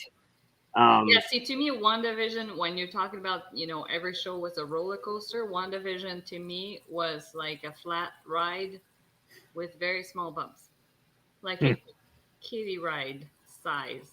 That's how underwhelmed I was, and yeah, it just wasn't for me. And yeah, I think it's because I never watched sitcoms like that growing up, so I have zero nostalgia of like, oh, this reminds me of. No, I don't care. Like it's just it's it wasn't it wasn't for me. I think once you watch episode 5, you'll understand whether or not you've watched like the Dick Van Dykes and the. At this point, it's like I don't even care to understand. I'm just saying that the episode 1 to 4 were sucky for me to watch. It was almost painful. Like I was waiting for something to happen, and it was like I don't like how they filmed this. This just it's not enjoyable. It's like I don't care about the infomercial or the commercials that they've inserted. I just it was so not my show. I know people are probably like, "What?" No, it's just it wasn't for me. That's all. I get not having the nostalgia. I could see where some entertainment would be lost from that, but there's also this. There's some like even in the first episode, there were some things that weren't quite right. Like she found a helicopter that wasn't black and white. There was a Yeah. beekeeper coming out of the like. There was enough there that even if you weren't enjoying the nostalgia, there was stuff that's like, ooh, what's going on? That should have been like, at least trigger mystery kind of feels, right? Did that still work for you, or was the No, because the whole production time, so overwhelming? it was just the whole time. I'm like, why did they film it like that? Why is it that she's in a TV show what the hell? Like it was just, I was like, this has got to get better at some point. So then we'd watch another episode, and I'm like, yep, nope, still nothing. So I finally stopped after 4. That's right where those when they kind of reveal, who the villain is, and it's like, okay, I don't need to see more, because it's like she's got zero history in the movies. She just basically got plopped in there. I don't know that I'll ever finish it. Sorry. That's brutal to hear. Sorry. That's my rant. I would recommend at least finishing it before getting into other movies, because these are all connected. Yeah, probably. Because they are not letting these series exist on their own. They're going to be connected to all movies and stuff. So, like, heavily so. Oh yeah. I don't think people are going to be able to follow along in movies very well if they don't keep up with the series. And I'm sure that's done on purpose. You know, what better way to sell Disney Plus? I think Wanda and Loki more so than Falcon. No, because the next Captain America movie will require you to see Falcon. What I'm saying is, yes, but the way things are going with Spider-Man, with What If, with Doctor Strange. For this year, all the movies, you're right. I think those two. Loki and WandaVision are the ones that you should at least follow through, because there's going to be some interwoven thread, which we've talked about on a previous episode, especially the tag at the end of WandaVision. There's something there that you have to have as like. Hey, over there, Mike. WandaVision. I couldn't say WandaVision. I kept saying Wanda series. I don't know. Yeah. No, it's not this. Yeah, I think those two more so than Cap, and of course you're gonna have to see it. You're gonna have to see that one for Cap 4, but yeah, there just seemed to be a lot of. Am I still sharing my screen? Oh. No. But yeah, I mean, it's not showing up, but it's at the bottom of the thing. Yeah. All right, you guys want to jump into Zosimos? Do it. Are you guys still logged in? Yep. Yeah. Cool. Let me share my screen here. We've already stressed, guys, prior to the show that it doesn't matter who wins, it's just not going to be you. Great. Yeah. That's not how this game's supposed to play. Mm-hmm. Well, we had a little from Peter. Peter gave us a little bit of all right, do this. Oh, great. Okay. Yeah. I need a quick refresher on the rules. That's fine. I was going to give one anyway, just because we might have new viewers here. So Zosimos, real quick game, about 15, 20 minutes. We'll see, won't we? Don't do that while I'm teaching. Mike is being troublesome. Seriously, I need to teach. Move. I'm moving them. I'm just entertaining myself while you talk. All right, so these in front of you, those are actually gems, or would be if this was a real game. But so I call them gems throughout the thing. These cards will have numbers 1 through 6 on them. Oh, you know what? Instead of messing up or setup here, I could just show in real life. So let me switch to yellow. There we go. So these cards have potions on them with numbers 1 through 4. 1 through 6. If it's 5 and 6, there's 2 potions on them, and there's 5 different colors. So at the end of the game, you're going to end up with a few potions and a few gems left over, and you're going to score basically by timesing your gems by your potions. So if I have... Timesing, the right word? Timesing? Timesing, multiplying. There you go. I liked it. So if I have 2 cards here that have 2 green potions, or let me get a better example that would have... Yeah, here we go. So if I have 2 cards and 3 potions here, the number of cards don't matter, just the number of potions. And I have 4 gems, that means green gives me 12 points. And then you add up all your colored points together, and that's your total. So if somehow I lose all my gems, but I still have these, it's 3 times 0 and 0 points. So you don't want to lose your gems if you have cards for them. So what we do on our turn is whose ever turn it is, they're going to draw one of these cards. They're going to look at it. Nobody else gets to look at it. And they're going to put it back down, and they're going to bet. And what you're betting are the color of gems that are part of this card. So if it's a yellow card, I'm betting my yellow gems. And what you bet is at the end, let's say I'm betting for I'm looking for like a middle. Here we go. So let's say I look at this and I see a 3. And I say, I bet 1. And then it'll pass to whoever's to my left. Who's blue? So Me. Katia. So Katia would go next, and she would say, bet 2, 3, 4, 5, until 2 people pass, and then someone gets the card. If you bid underneath it, so if you bid 1 and you get the card, everybody else passes, then you actually gain 2 gems of that color. But if you bid over it, so if you bid 5 and you get the card, you pay 2 gems, whatever the difference is. And that's pretty much the game. We're going to go, there's 24 cards in the deck. We all get equal turns going first that way. I love the number 24. Or 12. 42. So what are the or cards 42. that are face up there? Is just the ones that we're not using? Yeah, so at the beginning of the game, I take out 1 of each color. So you can't, at the end, you can't know exactly what's left. And I take out 1 more of a random color, which in this case was yellow. And we all start with an extra gem of that color. Okay. That gives us a nice even 24 cards. We all get equal turns that way. Who starts? That's a good question. I wish there was some kind of random number generator here. I've got I think Katia should start because she kicked your ass in the game earlier. Okay, fair enough. That'll work. Let me put the game back up here. Whoops. Nope, I removed it instead. Here we go. There we go. All right. So you go ahead and look at the card. Don't show it to us. Then you can put it back down. Okay. So right now, she's going to bid for yellow. So here it is. And I place a bid on it. Yes. I'm going to go with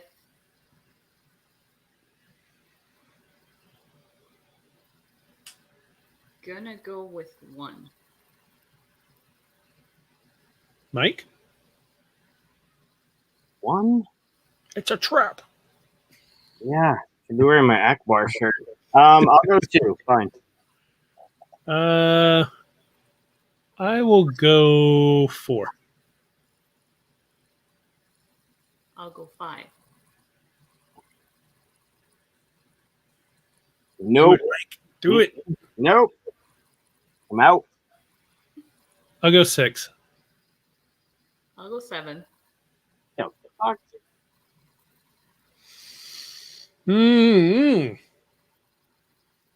Pass. All right. What you get? Yeah. Okay, so actually you are color blue. So you're on the side there. Oh. Well, what's in front of me then? It's just a setup at the table. See the blue stripes on the left of the screen? Oh. Yeah. See, I'm red, so this is my view. Is there a way for me to like sit elsewhere? Like to like rotate the table? So right click on the board and you can rotate it. Hold on. Hold on. Got it. Okay. And then I can rotate this, right? Yep. And Mike, you could go ahead and look at the next one. How do I rotate this? Oh, there you go. CUNY. And then I pay a cube, right? Oh, that's right. Because you bet 7, it's a 6, so you pay 1 cube. It's so fun. 1 gem. There you go. What's your bet, Mike? I'll go 2. Well, we know it's not the 6. He bids 2, so that means it's the 1. So I'll bid 3 for that.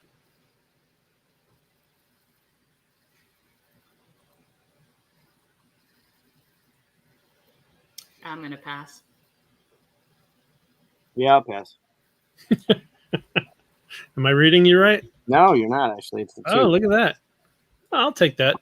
Yeah, you will. All getting in your head, though. I'm not going 4, and then I could, no, whatever. So I paid 1 because I bid a 3. Yep. All right, so my turn. You guys have to look away from the screen because you'll All see right. what I'm about to say. Oh, yeah, that's right. That's All right, but they can see with me.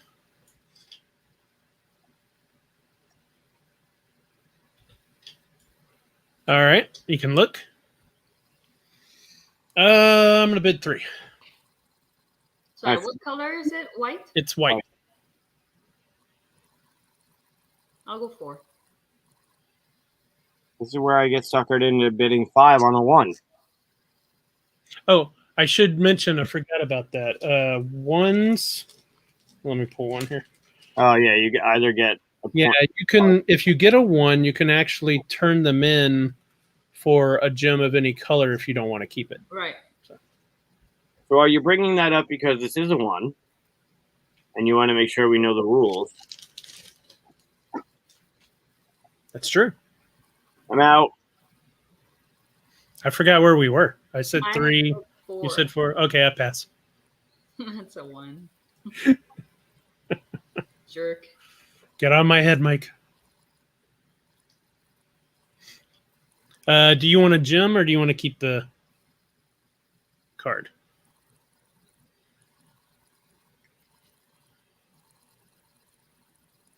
So I can just ditch it to get a gem. Yeah, you still have to pay the overage, the 3 white gems, but either way, you can keep the card or get a gem of some other color or the same color if you want. Do I want to keep it? Playing on a laptop? Pardon? Hey, I was doing it. Yeah, I think I'll take a yellow. Okay. So we'll just throw that over here. Actually, we already know that. All right. What's your bid?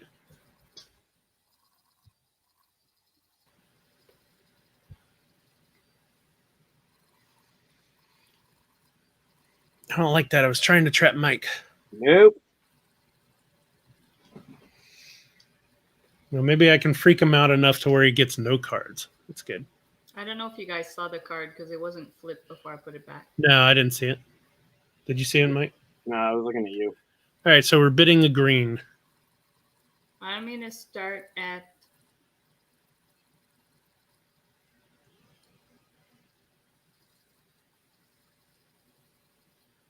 I'll do 2. Hate this game. Come on, Michael. We got to take him down. I know. Well, stop bidding 2 on a 1. I'll go 3. Jeepers. Supposed to work together. I'll go 5. Let me text you. Oh no, you can't do that. We're texting each other over here just to make sure. I went 5. You went 5. Is it my turn? Did you Yep. pass, Michael? No, I went 3. Oh, okay. And then you went 5. Yeah, and Barry Allen over here decided to go all out with 5. I'm going to pass.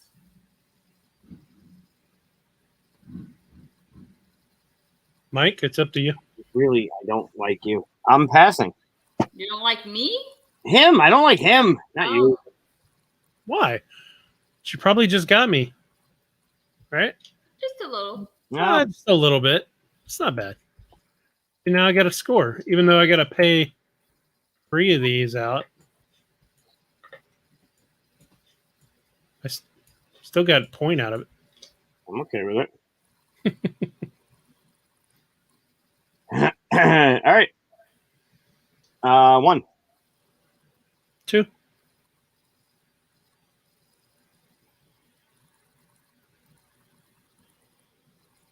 I'll go 3. 4? Pass.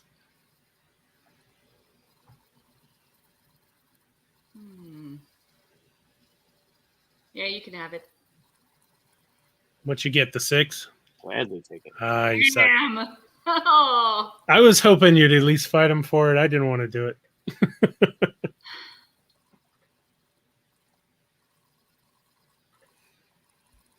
All right. Can't let him have any more blues there. Okay. Like that. That's good. All right. So look away from the screen, please. Oh yeah. All right. Okay. We'll start with 2.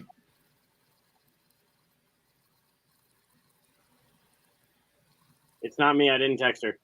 No, sorry. Phone's over there. So we're going for red. Yep.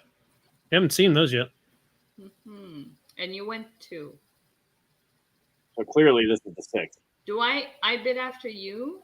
You do.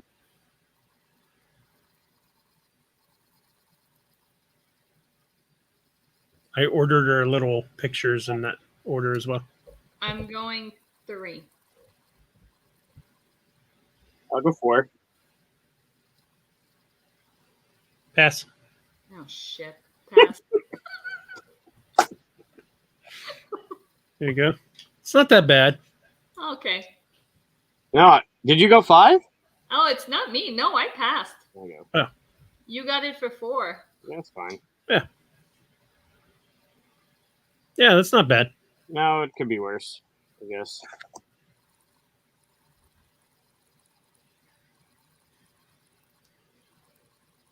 I just didn't think you guys would go past 5. Well, I didn't think Katia would. Why can't I rotate it? Oh, there we go. Okay. All right. So now it's my turn to. Yep. Yep.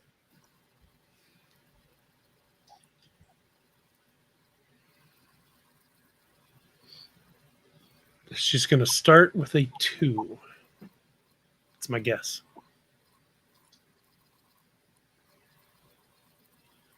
Three. I showed you wrong. Or did she? 3.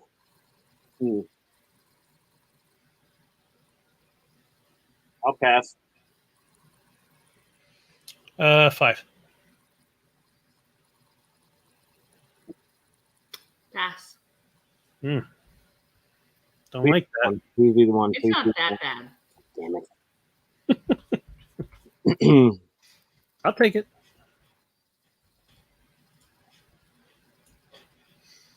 Yeah. Yep. It's another blue. That's what you needed. Surprised you passed on it. I mean, was it You need those blues. Look at all those gems. right? But I would have had to bid you on a 6, which would have lost 3 of my things. Yeah. Yeah. Do But we you have- didn't know what it was. Are we at the point where we need to not look? No, this is my bid. Oh. And I'm gonna start with 2. I'm I'll go- risking 2 points Oh, is it here. me? No, it's me. I'm going to go with. I'm gonna go with 4. Yeah, I'm gonna pass. 5. Mm-hmm.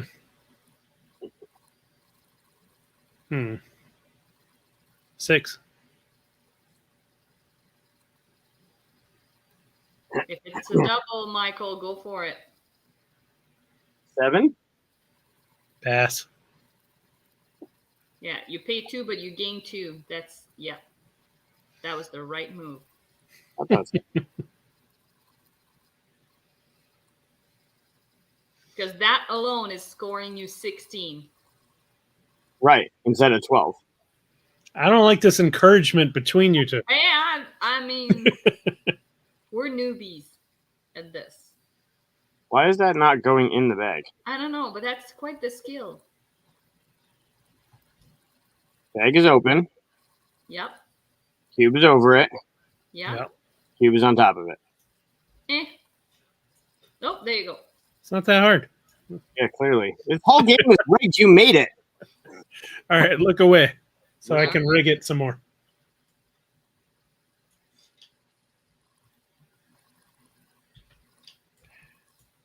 All right, betting on white. 3. I'm gonna pass. Wow. You guys don't Well, I trust only me at have all. one cube. Can you use cubes from other colors when you? If you run out, you have to use cubes from other colors, but Oh. you do have to run out first. So I could have bid. Yeah, but then you'd have 0 gems to go with your potions. So Right. Unless it's 4. 2 potions. 5. Yeah, it's a dupe. It's a double. Ugh. Is it though? Yeah, I think it is. I'm in your head.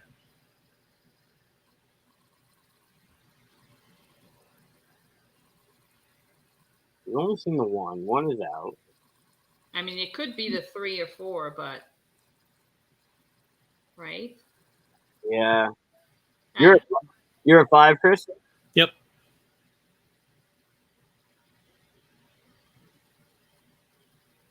Yeah, take it. oh. Oh, God. It's such a kick in the ball. Oh my god! That's nice. Thank you. Katia, your turn. Ugh. I'm still not at 16 points with your blue over there.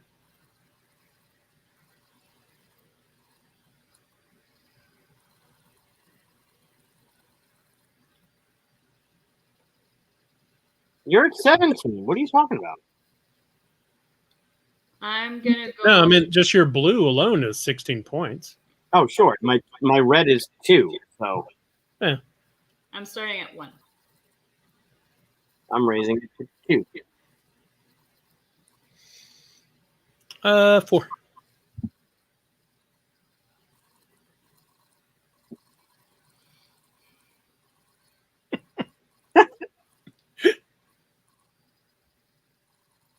This is painful. 5. Interesting. Nope, I'm out. I'm out. All right, then I'll take it. Ah, The 6. Yep. Nice. well done. Yep.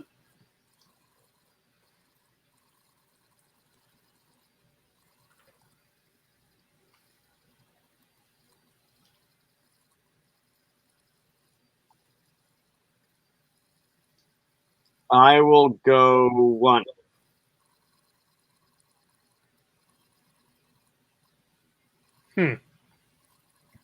You will, huh? I have. I will jump to 3.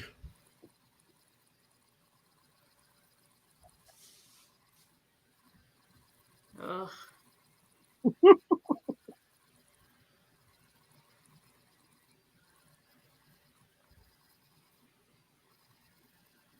I might just play spoilers on this one. 4. How do you play spoilers? Because he's got 2 whites already. Okay. Yeah, and I don't want him to get any more. And you should have raised higher. What's I'll up, go. Mike? I'll go 5. All right, pass. Yeah, I'll pass too. Yeah, figured you were getting it for free. There you go. I'm all right with that. That's good. My turn. All right, look away from the screen, please. All right. We've only seen one of these, huh? Cool. Oh, let's start off at. Ooh, you wanted to say 2.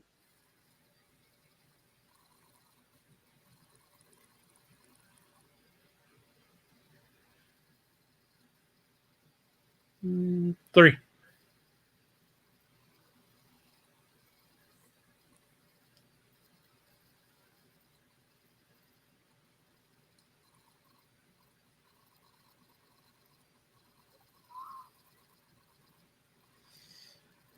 Deep thoughts here. Yeah.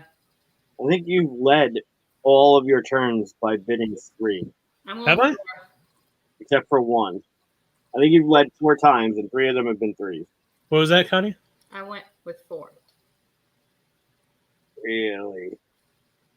You trying to find my patterns? I am. I'm trying to out it. 4.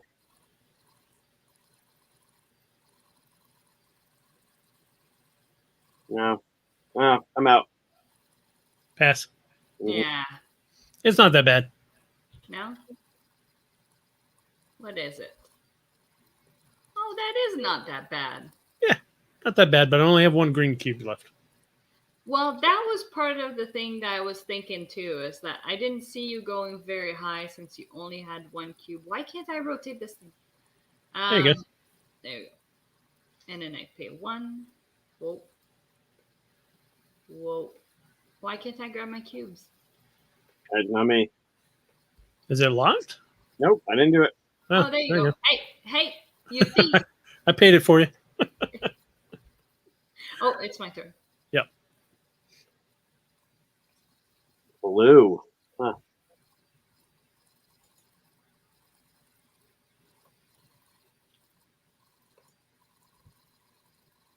Oh, blue's being guessed on? Ooh, that's what Mike wants. We can't let Mike have that. I'm going 2.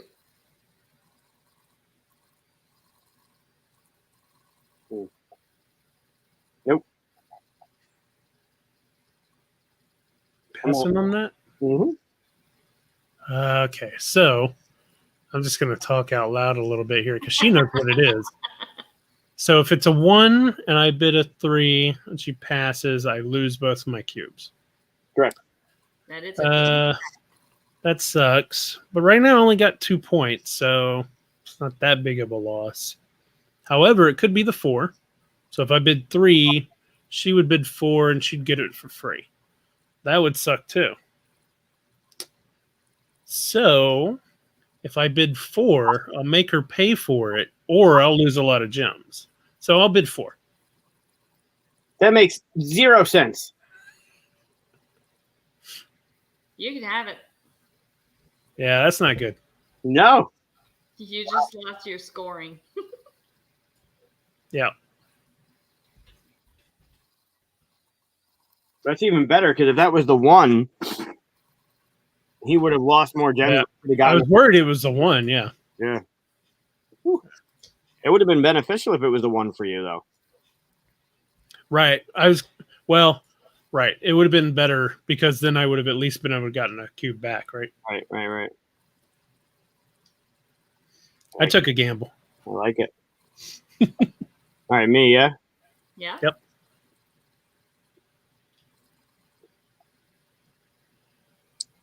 We will start with 1. I don't even Are have we a bidding red. on red? Red. Yeah, I don't even have a red. We've seen the 2 and the 6. Huh? Is it? Am Starts I with after you, 1. Michael? No, it's my turn. Wow, Chris.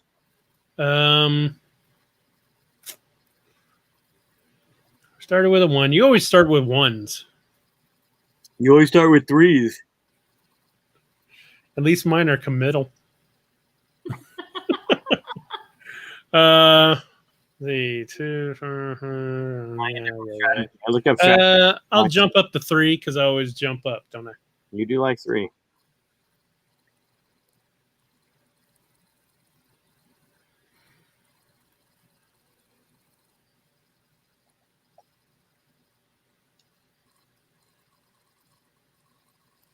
Oh, this is tough.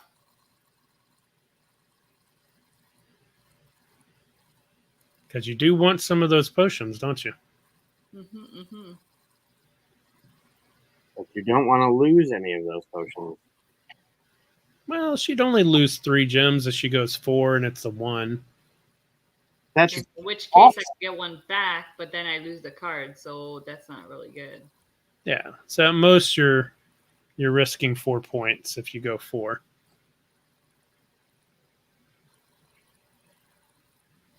And what the hell? 4.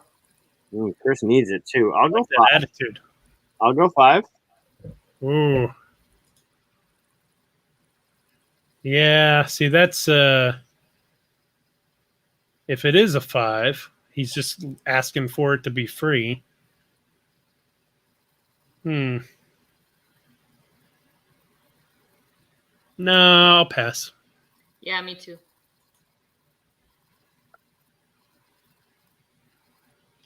Yeah. Good for you. I liked it.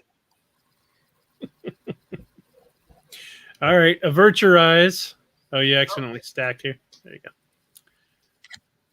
Avert your eyes, please.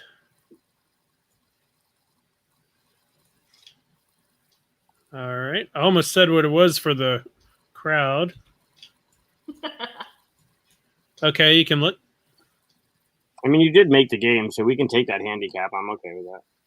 It's not so much a handicap as it is just winning.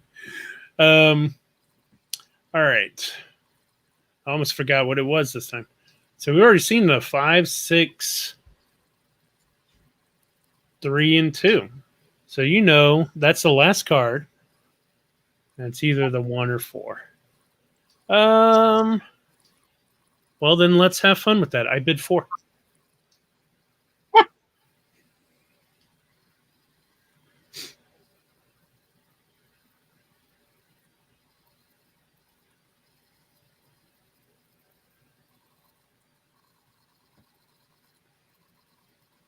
I like to create interesting decisions. Damn. Well, it's the last one, and right now my blue is not scoring anything. So I'm thinking worst comes to worst, I bid 5 and I end up paying the 4 blue, and then I gain a cube back if I get rid of the card. So I'm going to go 5. And I'm going to sit the rest of this one out. Yeah, pass. Okay. Even if it is the 4, he can't go 6. Yeah, because that would have Right. been 2 more from somewhere else. That would have been bad. Yeah, I would have lost that red, which is some buying power still. So,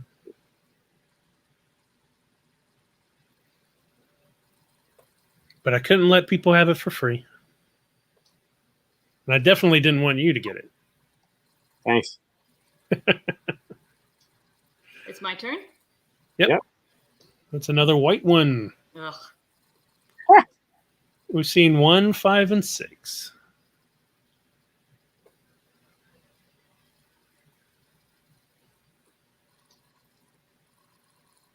I'm going to go with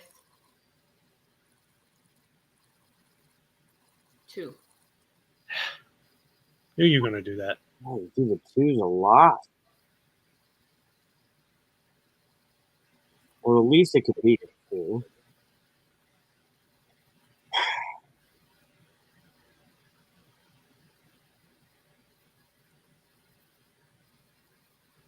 Most it could be a 4.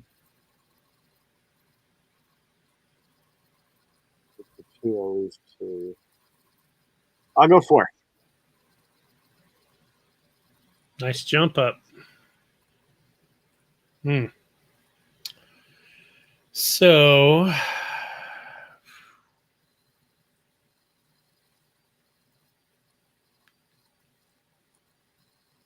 I'm going to pass. It's yours, Michael. It's the 2. 3. All right. I'm okay with Not that. as bad as I thought it would be. I didn't think it was the 4, but all right. I'm okay with that. Yeah. You're 8, 2, and 9.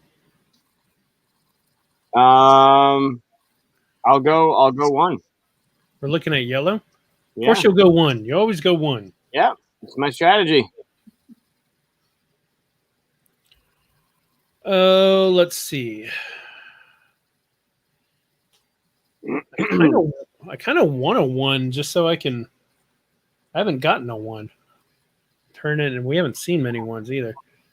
So it actually is likely a one. I'll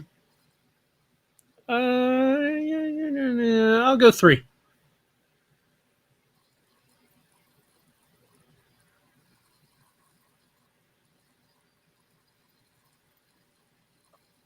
And I need to do some math.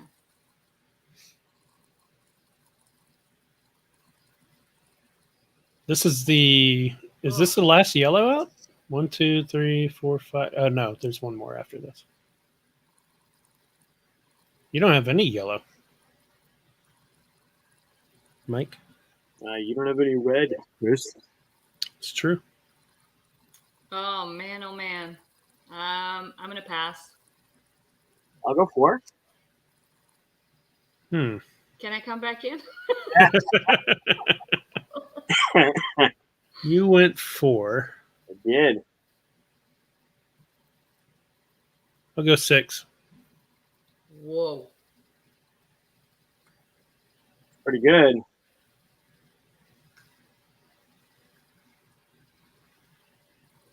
Pretty good. Yeah, I'll pass. Oh man, Michael. We got. Oh, okay. Yep, that's pretty good. Yep. I didn't think I could push it one more. No. When you started doing math in your head, I was like, oh no. Yeah, getting half your score out of there. That's I'm good with that. Yeah. Mm-hmm. Jeez.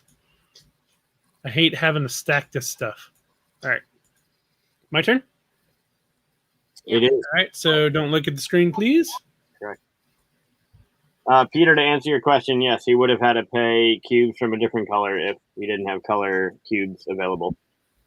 Peter's question. Oh. Yep. Are we good? Yeah. No, because I forgot what the card was. So please look away again. I started reading Peter's. Yeah, just 1 second. My strategy worked. All right.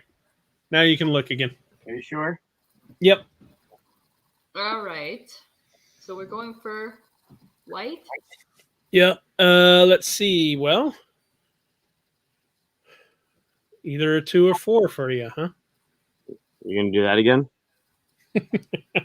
I know. I keep getting put in these little situations, don't I?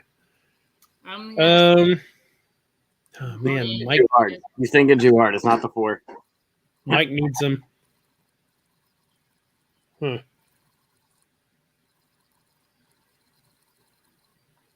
If it was the 4, he would have been the 4 already.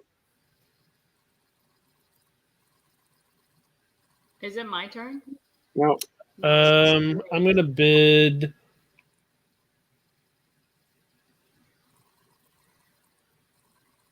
I'll bid 3. I'm passing. Yeah, I'm out. It's fine. Okay. I'll hold on to my points. Thank you. Is it me? It's my turn. Yep. Yes.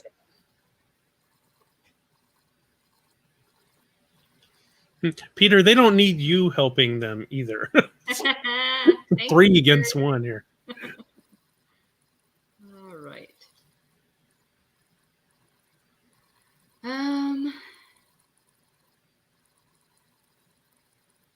We got green. I'm gonna go with. I'm gonna go with 3. I'll go 4.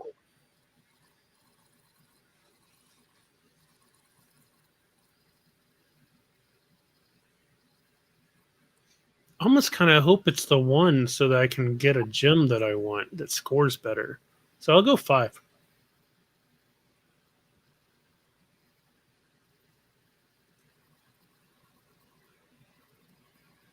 pass. We took a little too long there. With the 5?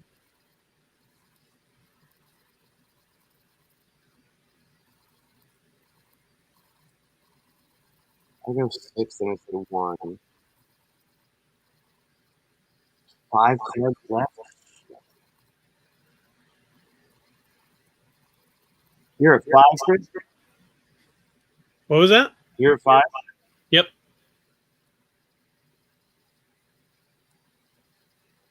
Oh, man.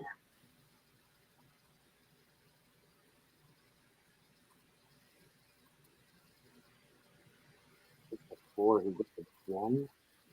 Only 2 points. I'll pass. Be the one. Be the one. Be the one. Be the one. Yes.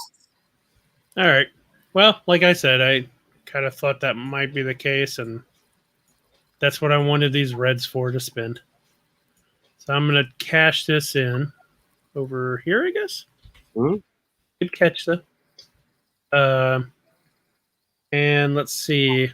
Well, getting a white would be better for me, right? So.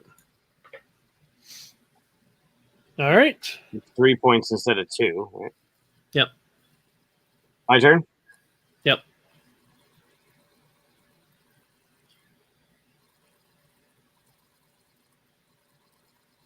What color are you looking at? Oh, green again. Green, yeah.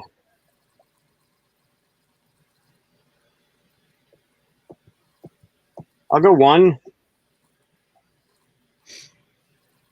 Just Yeah, pass.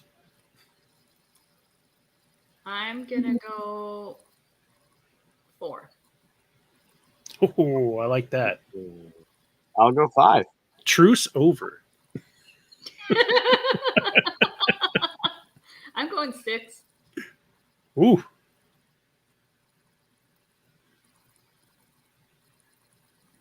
I don't think you're going to go another one. Oh, that means it's a 6. Or I just try and wipe her out. I'll go Why 7. would you do that? I'll go 7. Do it. Go 8. Hold on a minute. I gotta do some math. Okay. Right now, that's 3 points I got. If it's the 6, The lowest it can be is a 4. yeah, it's not a 4. If you went 6, it's not a 4. Yep. I don't think. It's worth it to take it. But if I go 7 and it is a 4, I'm losing all 3 cubes. Well, he went 7. You'd have to go 8. Oh, sorry. So yeah, so I think it's the 5 or 6. So it's a double. So even if I lose all my, oh yeah, I can't afford to lose all my cubes. I hate you. It's the 6. It's totally the 6. I think it is too. You can't let him have the 6. But he said, I don't know if I can get you to go one more. So that would be too obvious if it was the 5 that he's trying to screw me over. Yeah, he's just messing with you. I would never. I'm going, so what you said 7? I did. Do it. Yeah, I'm doing it. I'm going 8. And this is when you pass, and then I can look at the card. Yeah. Nice. Shit. I win either way. It's good. You suck. I thought we were playing together. We're trying to make sure Chris doesn't win. That was the goal. Yeah, you guys have pretty much done that. You know Mike's winning at this point. So You think so? Maybe. It's not over. There's still 4 cards left. all the white cards are gone, and that's the only gems I have. Aww. Oh, what happened here? Yeah, okay. So that was your draw. So now it's okay. Yeah. So now it's Chris. Is it me? Oh, yeah. Yeah. Okay. So look away, please. Yeah, right.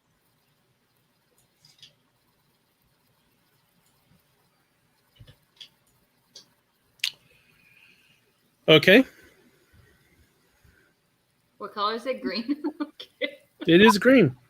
Um. Hmm.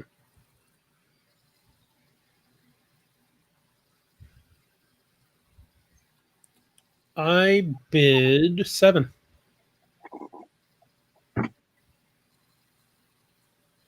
I'm gonna pass. I get no points in green anyway. If I bid 8 and it's the 4, I lose No, my green. no, it's not the 4. What did he bid? 7? He bid 7. Yeah. So he bid 7. He's got 0 greens, and he would have to get rid of 3 cubes that are scoring right now. Right. Or Chris, move your hand. Move your hand on the board for a second. Is that a red there? Yeah. So if I pass, got the red to spend for the 7, it's the 6. He gets no point for it, but he's trying to bait me into getting rid of all my shit. yeah, or he's doing it because he knows he's already lost, and now he's just What? What? But for me, if I go 8 and it's the 4, I get 0 points anyway. Oh, believe me, I know the feeling. But if it's a 6, then you get no points. Why would you bid 7? Keep the game interesting.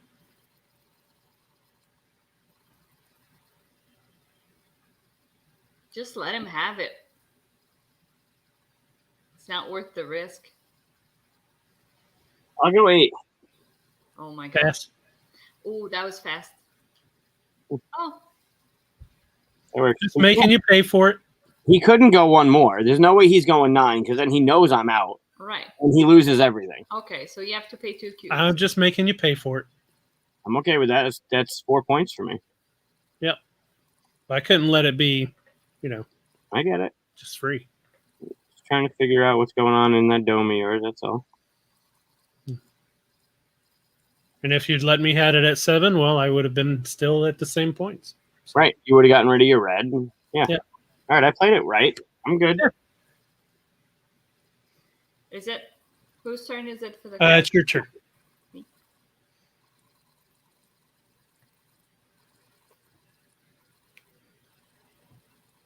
I lost it. I lost the card. I don't see it. Yeah, I know. It like dropped it off the table. What? How in the world? I'm pretty sure. Like I can't see the card. It shows that I have like cards in my hand, but it's not letting me. Oh, move your hand down low. Maybe it'll pop it back up. No, it's not. But okay, don't look at the screen, and I'm gonna drop it on the table. Yeah, no, it's definitely gone.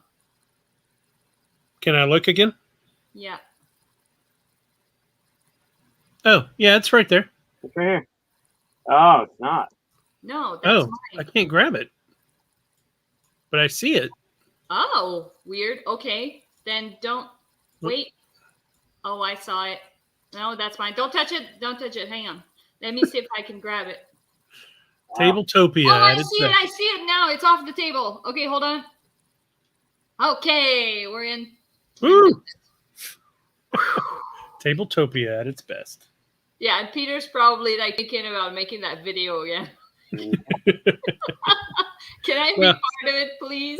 That's not the game's issue, is it? Oh my gosh. Okay.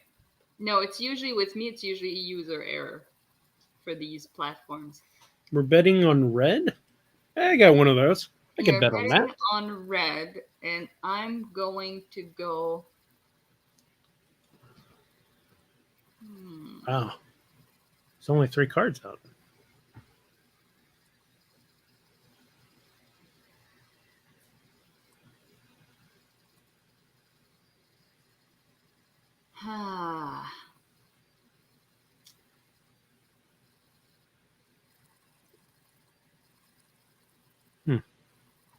I'm going to.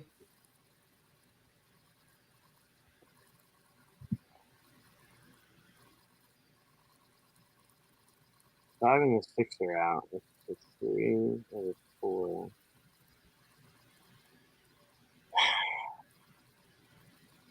And if it's the 1, you lose all your points. Yeah. Well, not all, because you could trade it in for a red gem, right?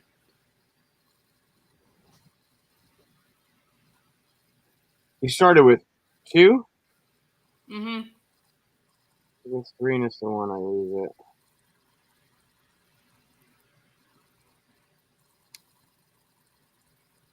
I lose 1 point. I'll go 3. See what happens.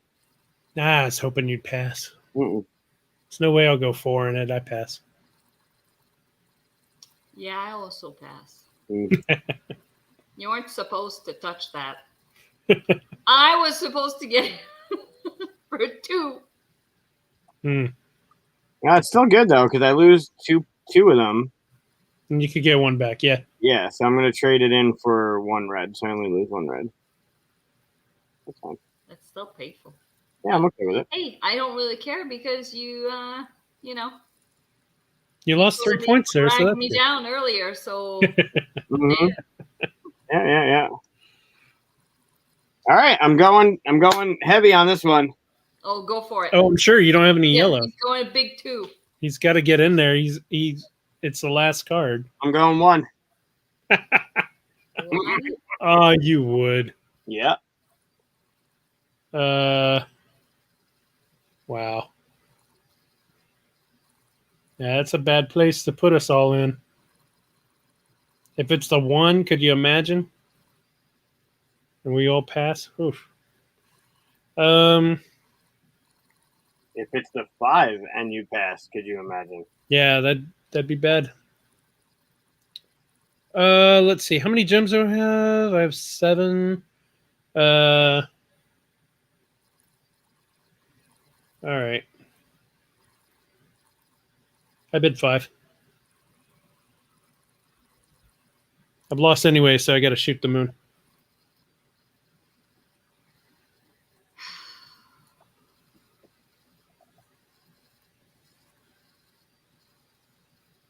The odds are that it's not the 5. It's the same odds as if it is. No, because there's 2 hidden cards. The odds are 1 in 3. Yeah. So the odds are it's not the 5. So I'm gonna pass. But now he's hesitating, which means maybe it is a 5. I really want to go 6.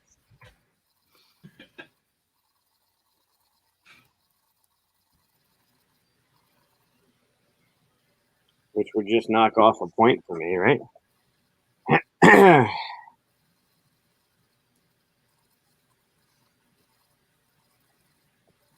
No, I'll pass.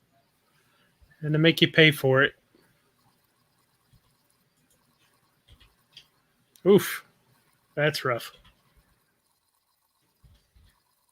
So how are you gonna afford that? Yeah, I'm not. That's the point. I was already out of it. Right. So, let's see. I'm paying 4 cubes, all right? Yeah. And then I'll just change it in for a white one. Why did So you put the red in the yellow? I paid a yellow. Put the red in the yellow. Did I? Oh, Yeah. I did. Yeah. Oh well. Is this the last card? And it's me. Yeah. All right. Well, I don't need this red. So Do yours. let's see what I can do. Don't look at the screen. I'm putting the yellow away. Okay.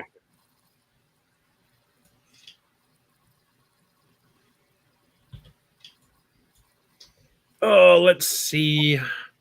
Um, Can we I'm look? going to bid. We're bidding on the red. You're good. You can look. Oh, It's not that big a deal. Let's see. Because it's either the 3 or 4, right?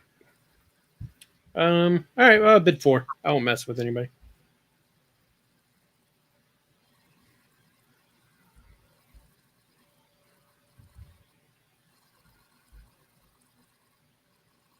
Just enough to make Mike sweat. Yeah, hold on here.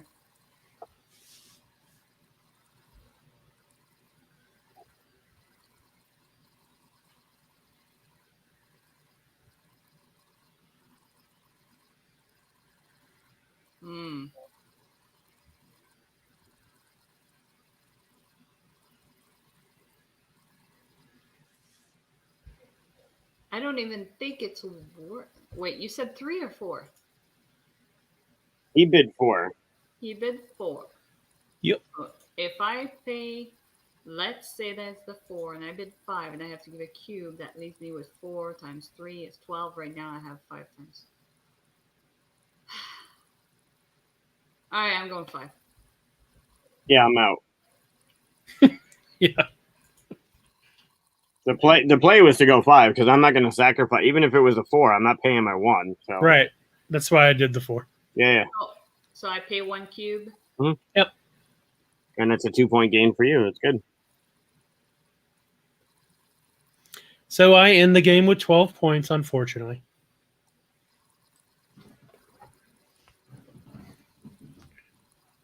I can't rotate this stupid thing. There we go. So What it's you got, the amount Mike? of cubes times the amount of vials, right? Of potion bottles. Yeah, potions times cubes, Okay. not cards. Here, 10, 14.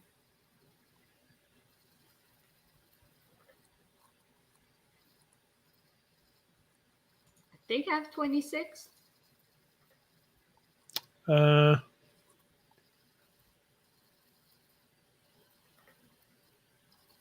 Yep, that's what I count.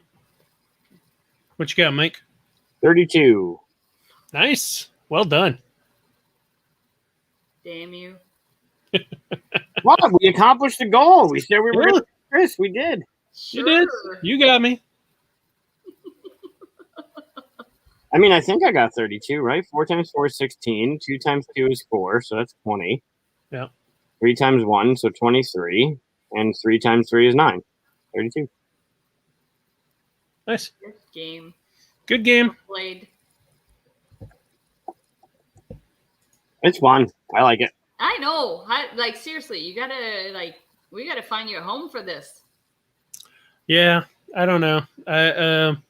It just sits in limbo because I don't know who to show it to. Honestly, everybody I know who makes games does Kickstarters, and these little games don't. You know, this does not make a great Kickstarter.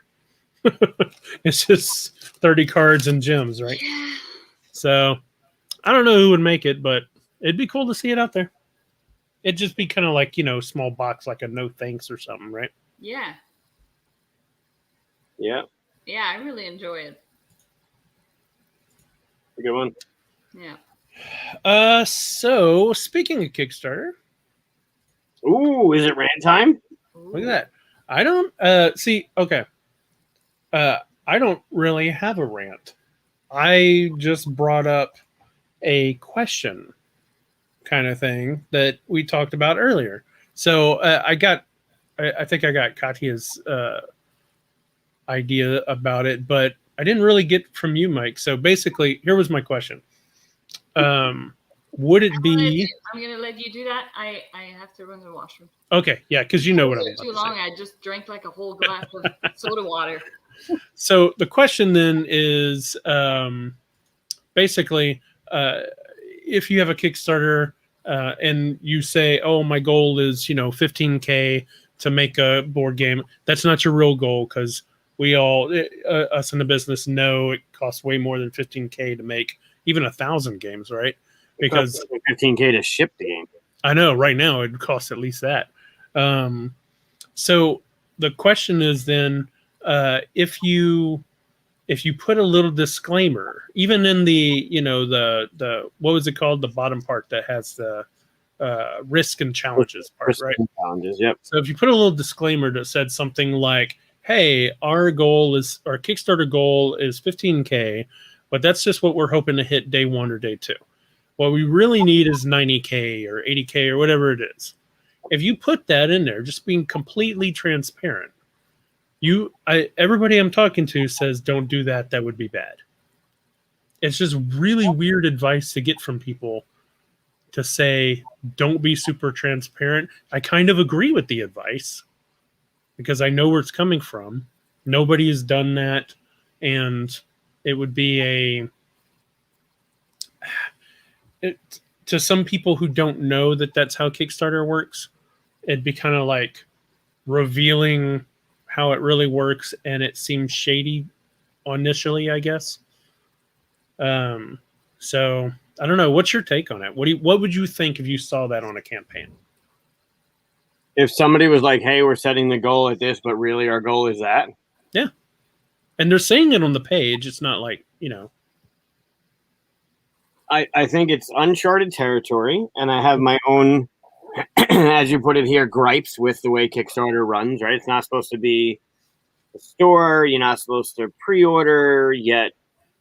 There are Kickstarters that are like pre-order now, like pre-order your game. It's ready to, like, it's on the water coming. Like, there's a lot of things that are wrong with it. So I feel if you were to do something like that, it's uncharted territory and be transparent. However, I think that your funding goal should be what it costs to fund your game.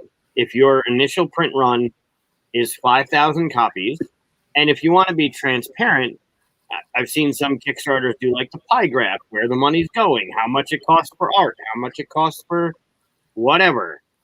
Then say, this is why we need X amount of money. The problem, I think, is that you want to show the Kickstarter funded day one. Right.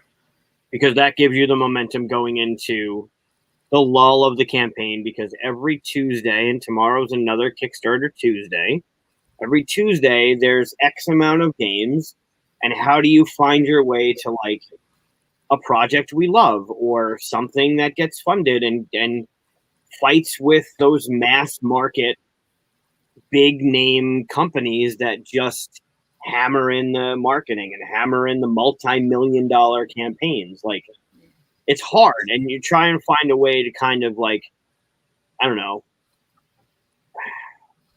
not hedge your bets, but do things a certain way by pulling the curtain back and showing, hey, this is what's going on. I don't know if that's necessarily the best way to do it. And some of the comments, like, no one reads that anyway. All right, well then you're tucking it away somewhere that where you know people don't read, where it's like one of our campaigns was clearly, hey, we're using a different manufacturer, so the cards are going to be different because the game was manufactured how long ago, but there's no reason for you to shuffle the cards together. Wouldn't you know it? The cards are different, and how are we going to shuffle them together? Well, like, come on, man. Honestly, like, so you're going to get people that are, one, not read it, two, complain anyway, even if they do read it. So it doesn't. If you could, That's my question: is how do you complain? Like, if I say this is exactly what we're doing, we're placing this at this goal, but our real goal is this, and we're just being completely transparent, you can't complain to me. I'm not doing anything wrong. The only complaint you can have is you shouldn't have to do that, which I agree you shouldn't have to. Sure. But you do have to. Okay, so here I'm going to throw another thing at you, that if you do that, let's say you set up a funding goal of 15 grand for something that costs 75 to produce, and then you say openly, you know, we realistically need 75, otherwise it's going to get canceled, kind of thing. Like, what do you do with stretch goals? So then you're going to fund that at 15,000, and then you got to go all the way to your real funding goal, and then you're going to add stuff that either people are going to say, wow, they obviously built it in the price, or you're going to go that long without stretch goals. That's rough. Well, first of all, I think everybody, well, not everybody, at least experienced backers know it's all built in the price already. We already know it's that. Wait, that's a myth. Yeah, I don't believe that either. Because there are several things, like for me, that, and granted, I'm not a game, but in the printing process, in the stuff that I added in my campaign, there's definitely things that it's like, I can't do that if I'm barely funding. I have to reach a point to add those things because it does cost more. Right. I don't mean that. I mean it's planned out.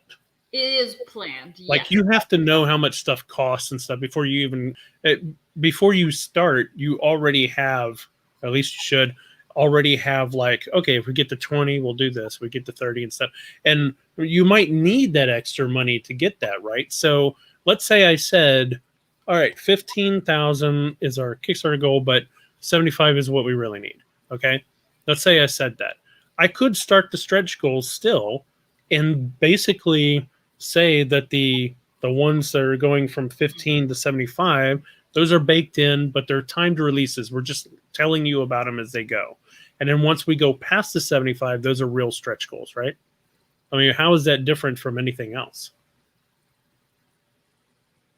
Well, then at what point do you call it, right? Like, what if your campaign? So you've openly announced that you need 75K to fund, like not to fund, but to fund, and that takes into consideration your marketing, your art, your shipping, which is outrageous, the price breaks that if you're at 2,500 copies, 5,000 copies, 7,500 copies, right? All the price breaks, they're whatever.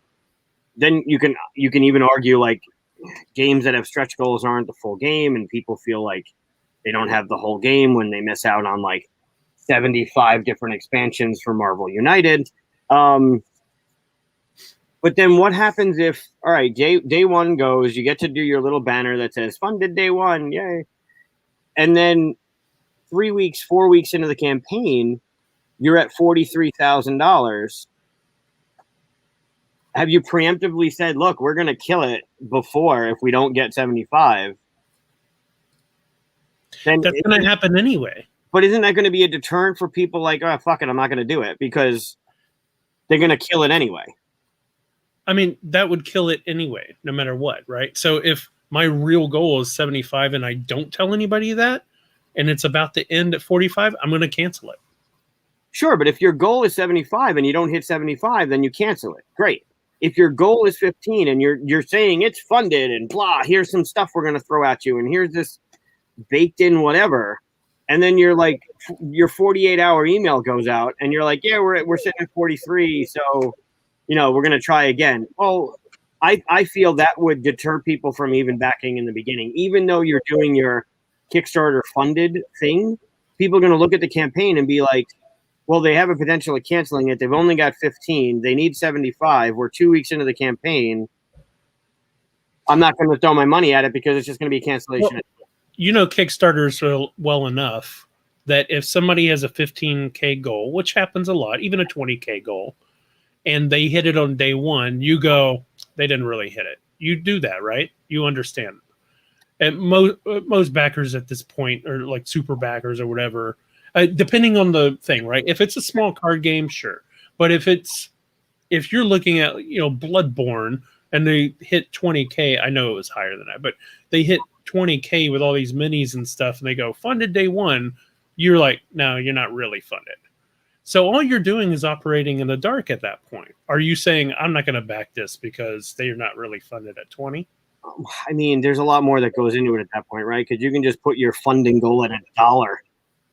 Fund it in a minute. Like, I mean, it could be anything at that point. It doesn't really matter. Oh, somebody did that recently. I remember the campaign. Yeah, funded in a minute. Goal of $500 or something like that.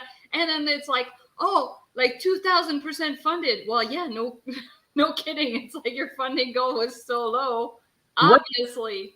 But those of us in the know kind of see that, like, yeah, 2,000% funded. Like, your funding goal was $0.25. Like, come on.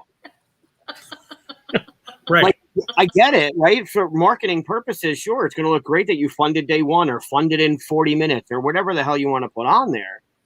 But, like, how many are you printing?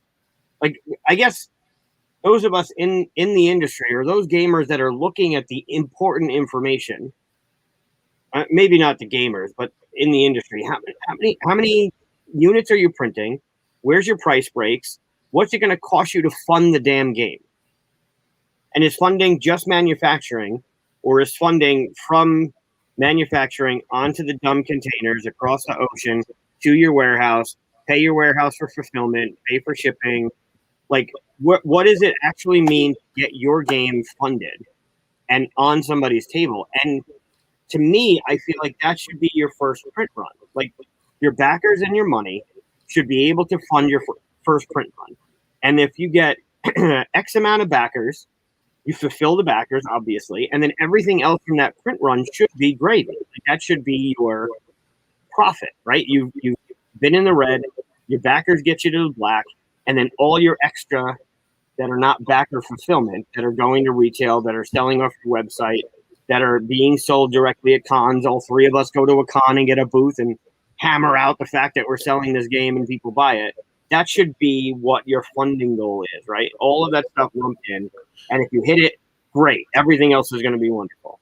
That whole, I could, okay, we're going to fund it. And then I could cancel it on you. I feel as if you could take the wind out of anyone that comes along looking at it going, but you're in week 2 and you're 20,000 away from funding, or not funding like you funded, but you're still $30,000 or $40,000 away from what you really need. I'm done. I'm out. Like, I'm not moving forward on that one. And I feel like you do the same thing, the way you break down and immediately disengage from Kickstarter campaigns because of stuff like that. So, but I mean, back to my point, like, if you see a game that's full of minis and stuff like that, and they have a 20,000 goal, and you know from experience that they need like 100K. All right. Do you have the same feeling as if they actually said we need 100K? Have they announced that they need 100K to fund and they might cancel? Look at it two different ways. There's one scenario where they haven't announced what their final goal is. You're in the dark, but you know pretty well that they need at least 100K. You know from your experience. And then look at the other scenario where they go, hey, we set our thing at 20, but we really need 100,000. And now you're looking at, why are you personally looking at those two scenarios in two different ways? I've never seen a campaign start at an amount, but really say they need more. That's what I'm saying. Nobody's done it. Right. If they did do it, why are you saying that you would look at those scenarios different ways? I think part of it is that if the number that they actually need to fund is in the open, when they claimed, that like we're gonna set this goal, but really this is how much I think that gap might be discouraging for backers, where they feel like, okay, yeah, we're funding on day 1, but holy crap, we have a long way to get there. Just try to bother Chris on this end. So yeah, I think that gap could be discouraging to people.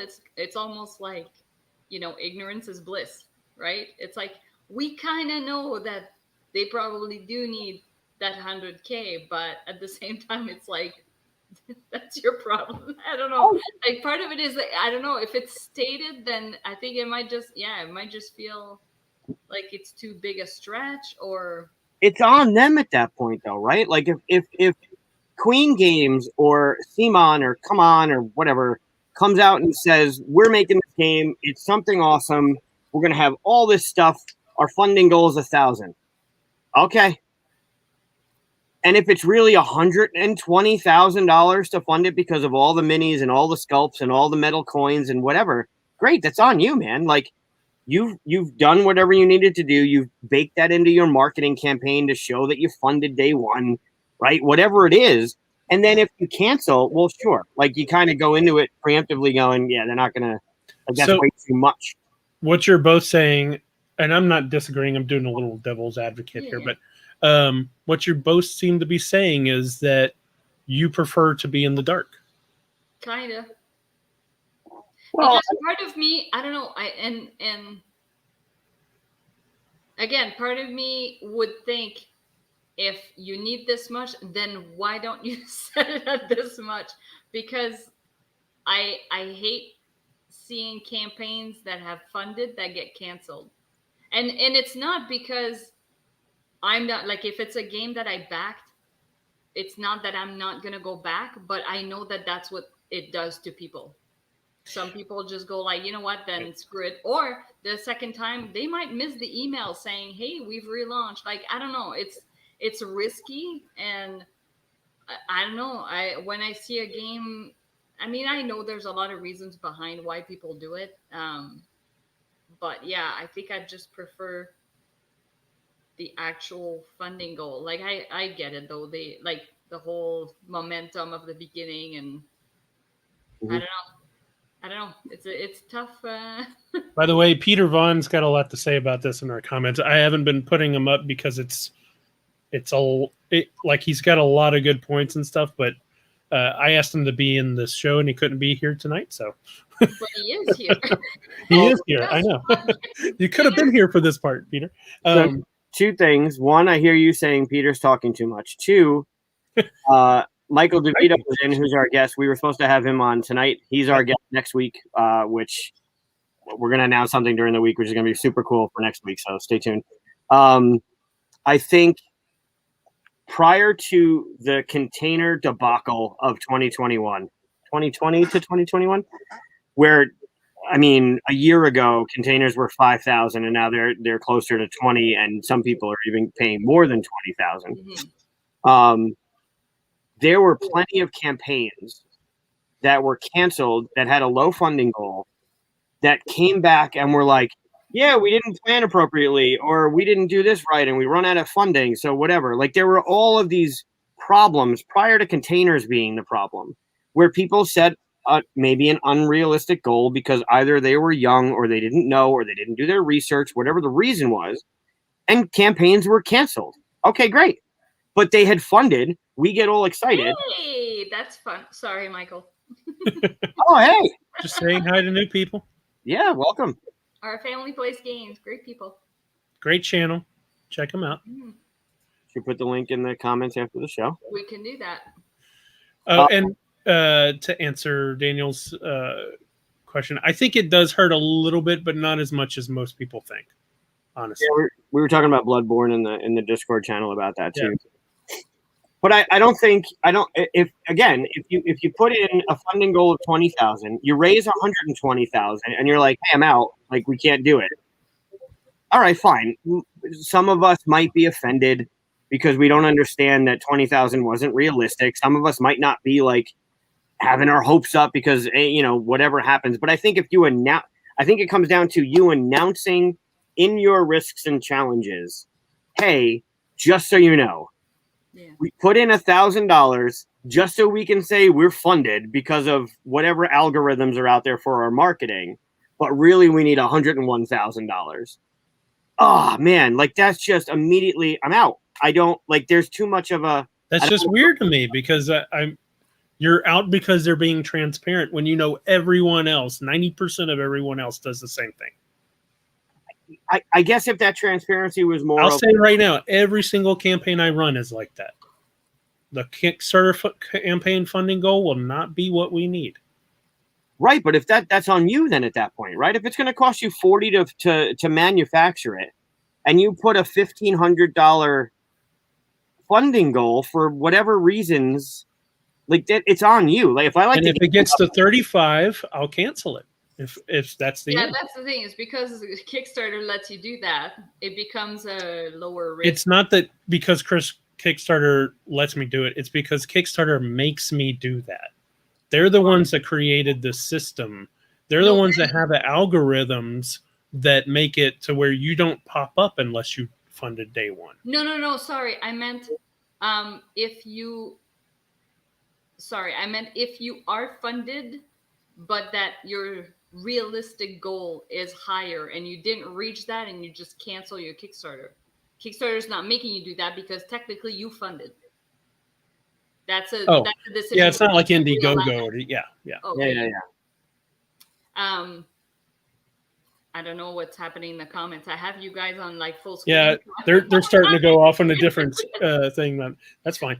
No, I mean, I actually agree with you guys that strangely enough, that if you become too transparent, people start nitpicking and diving too much into it and overthinking it, and don't get excited about it, and you can fall into those pits and stuff.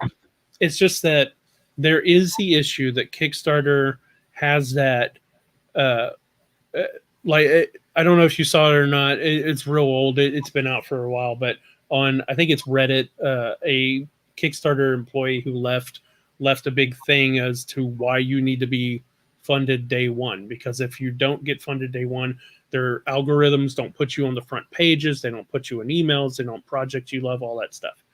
So it becomes a huge deal, not just from people's perspectives of being day one funded and all that, but Kickstarter, the site itself. So because that whole system exists, we have to all kind of live in this fantasy world where 15K makes games. Mm. Why are you saying no? There's nothing. I mean, that's true. That's how it is. You're saying we have to live in this fantasy world. I don't think. I think you just said you want to continue living in that fantasy world. But we're choosing to live in that fantasy world, right? Like exactly. There are way other problems with Kickstarter, right? The way Kickstarter was and the way Kickstarter is different, right? There are other things at play here besides that, right? The fact that you're not getting on whatever page for whatever Kickstarter algorithm, like your marketing should do that. You should have your Discord and your Facebook and your website and live plays and whatever else you're doing to generate this interest. Huge chunk of people come from Kickstarter. Compare the amount of when I go through like the stats of where my backers came from, the amount that come from Kickstarter, and not even just like people looking up just from like random places that like it was sort of like organic. They saw it from there, clicked on it, and backed. I'm always surprised at how many backers I get from that, and I'm not even on the project we love, which I should be. You should be. But anyways, yeah, I just feel like if you can fund on day one, which both times I didn't, but if you can fund on day one and you can, make it in their newsletter and all that stuff, like the exposure you get from there is, it's nothing to dismiss for sure. Yeah, it's a huge chunk. It's I get it, but I don't know. There are more problems with it than I like. Oh yeah, no one's saying the Kickstarter is awesome. It's just it is.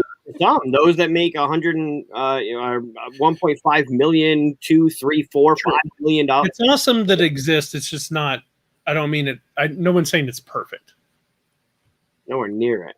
Yeah, but my question stemmed from nobody likes that little system has to be in an effect for a lot of people, for most people making games.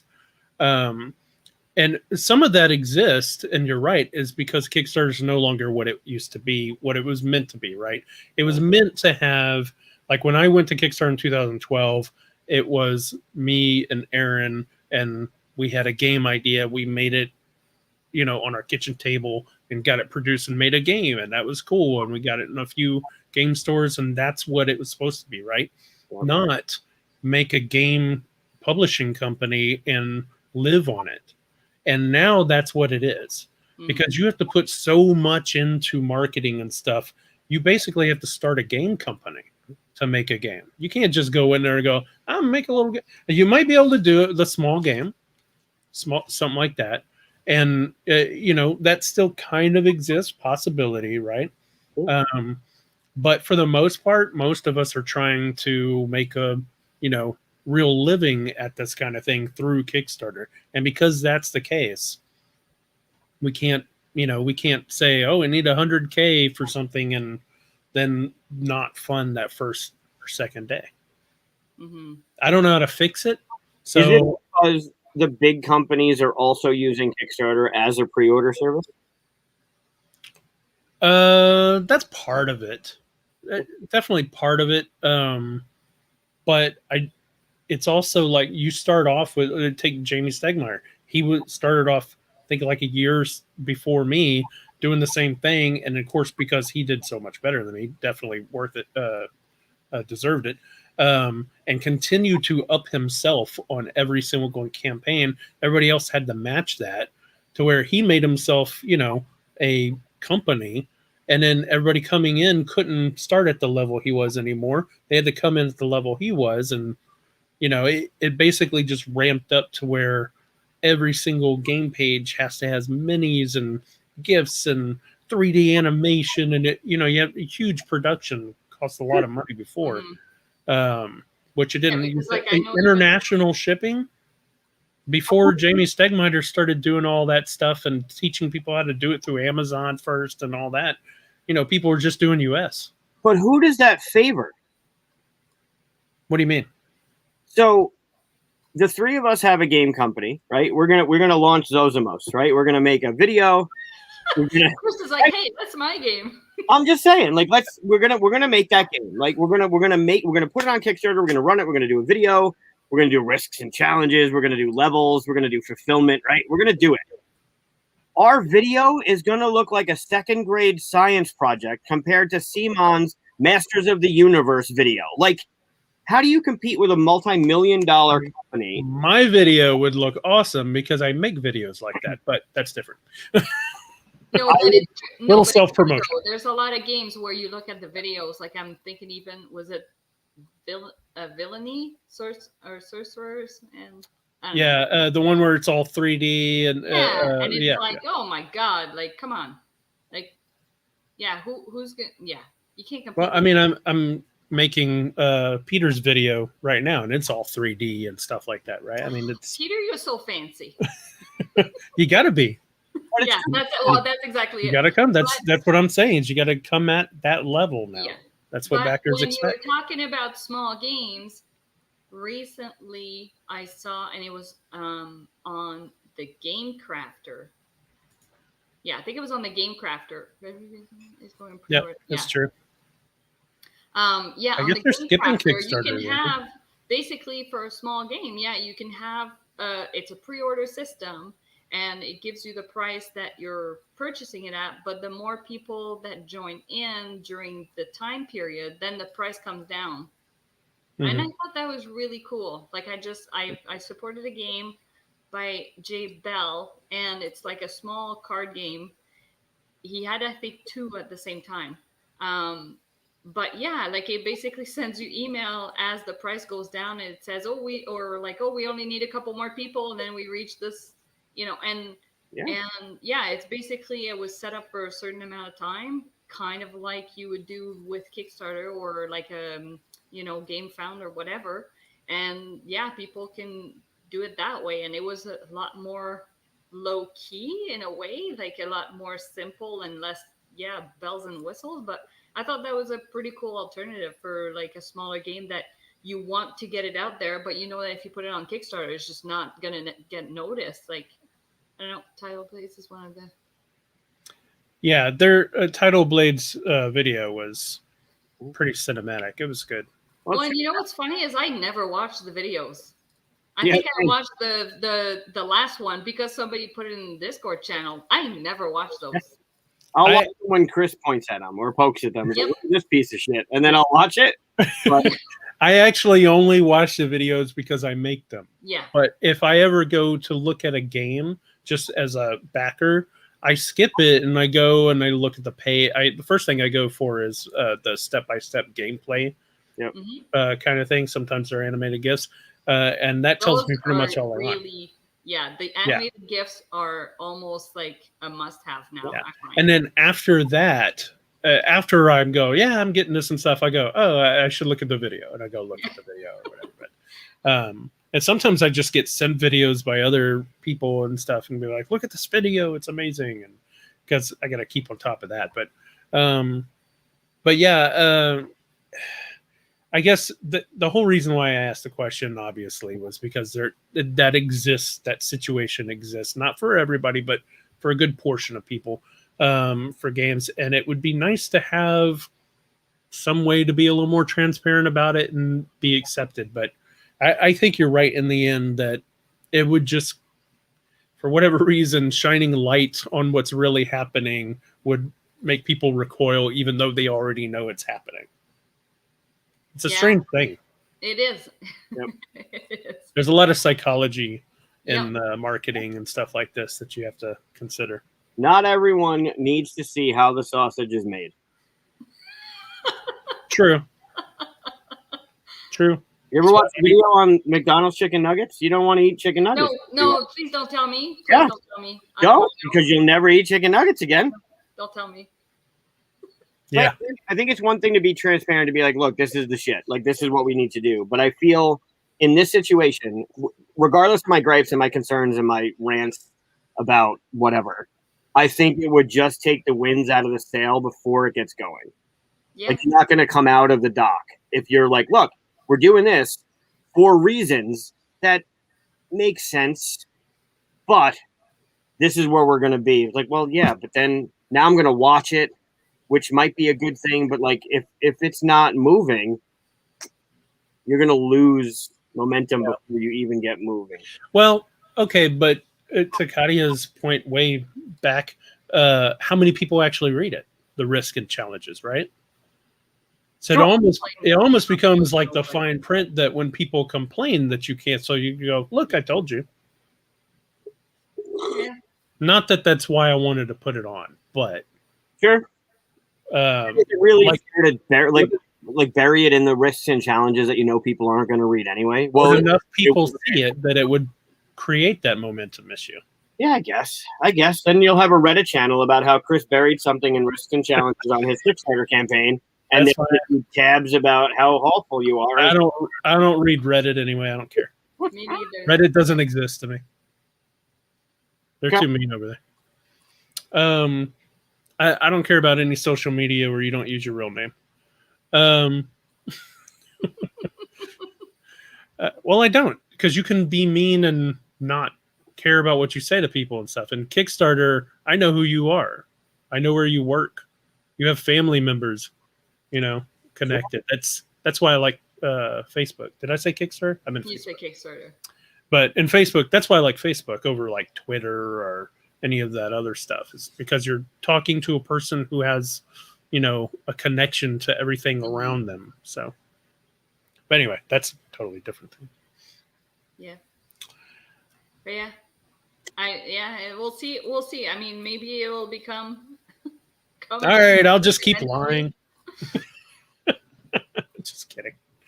I don't consider it lying because I really do think most people understand how that works. And actually, if someone would ask me, which I was surprised didn't happen with the Troubles expansion, because we did have to cancel the first time. But if someone were to ask me, I would tell them what the actual goal is. So, or at least near it, What's your goal? Is your goal with shipping, with reviewers, with art, with videos, or is it just, hey, it's going to cost me $20,000 to make the game. It might cost me $10,000 to ship a container, but that'll be on me. Like, if I get $20,000, I'm going to push print on this project, and I might end up in the hole, but I'm going to make this game because of this. I've been in the hole for games before. It's not fun, and I've broken even with the first print run of Troubles. I broke even, and I was okay with it. So basically, my funding goal would be breaking even because I'm not trying to run my own business. If I was trying to run an actual publishing company, I need to make profit on every game, right? So it's got to cover freight. It's got to cover printing. It's got to cover what I'm chopping off for distribution and all that, because I'm only getting 50% of that. Basically, that's why those goals are 100, 200,000, even more than 300,000 in some cases, because you have mouths to feed, you have employees, or you're trying to make money, right? So sure, then that's your goal, and anything else should be profit, right?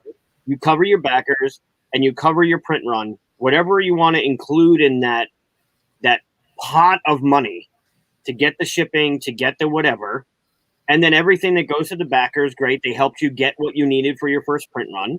And then you hit a convention, or you go on a convention tour, you're selling through your website, and you have 2,000 more because your funding got you like what you need to now start making. Like you got back in the black, and now the rest of the print run is what I'm going to make money on. Maybe one game a year isn't enough at 60K or 70K, like we were talking about. Maybe you need to do 2 or 3 or raise the print more, whatever it is. Right. And that's fine to do if you're not running a company. Yeah. And I said I broke even on Troubles eventually because there was a reprint and stuff. We have made a little bit. It wouldn't be enough to run a company or live on or anything, but it was always worth it because it was a fun game to make, right? And that's what you hope for every game, that it turns out being a fun game that you continue to love making. But in the end, most of the people you see now on Kickstarter are doing anything that's got minis or anything like that. They're trying to make a business, and they need more money than what the product itself needs, and they need it now. Like you can't run a business. I guess if you get like a business loan for a year or something, maybe you could do it this way, but that's a lot of risk, right? So basically, they're trying to get double what they need so that they can survive until the next one hits, and so on and so on. So, and to your point, that's not what Kickstarter was originally, but it is what it is now. So I'm just trying to figure out a way to work with what we have now. What was it? It's funny because when you talk about the risk, and when a new publisher or creator goes on Kickstarter and asks for 100K, and it's their very first project, then they get criticized for that too. Where it's like, well, I don't know, it's their first time, it's their first game, but they're going at it, showing people this is how much I need to make the game happen.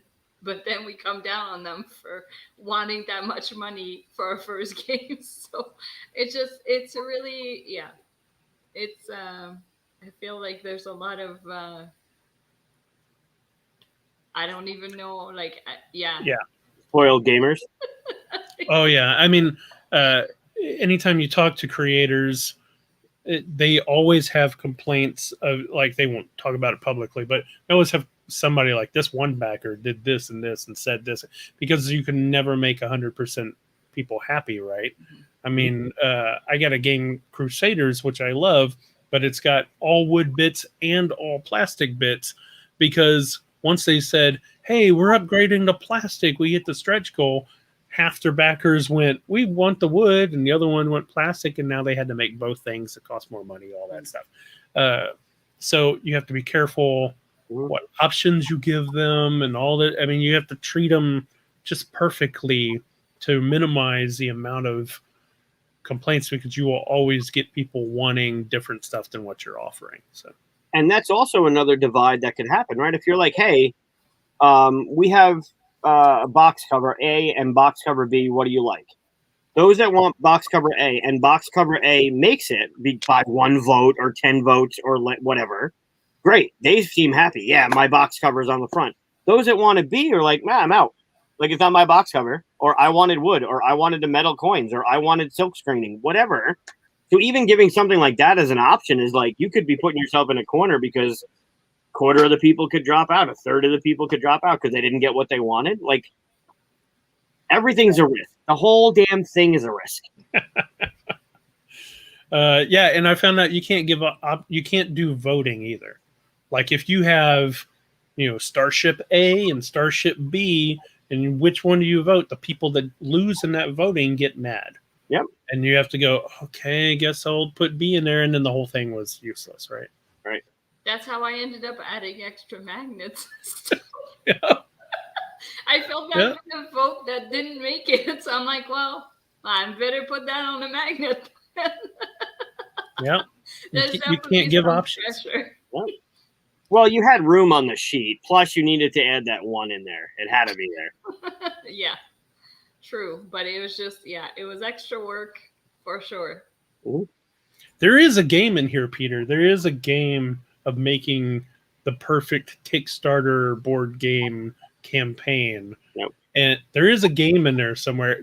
Unfortunately, the audience for that game is low. It's just people who've gone through this before. But there are things that you're making choices every single time to get this many points or this many points, but you can't have all the points. And, that's what it comes down to. If there's a game about shelfies, like Shelfie Stacker. Yeah, Shelfie Stacker.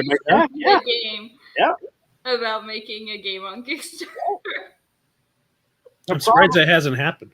There's nothing in this industry that's perfect, and that's what makes the industry so great.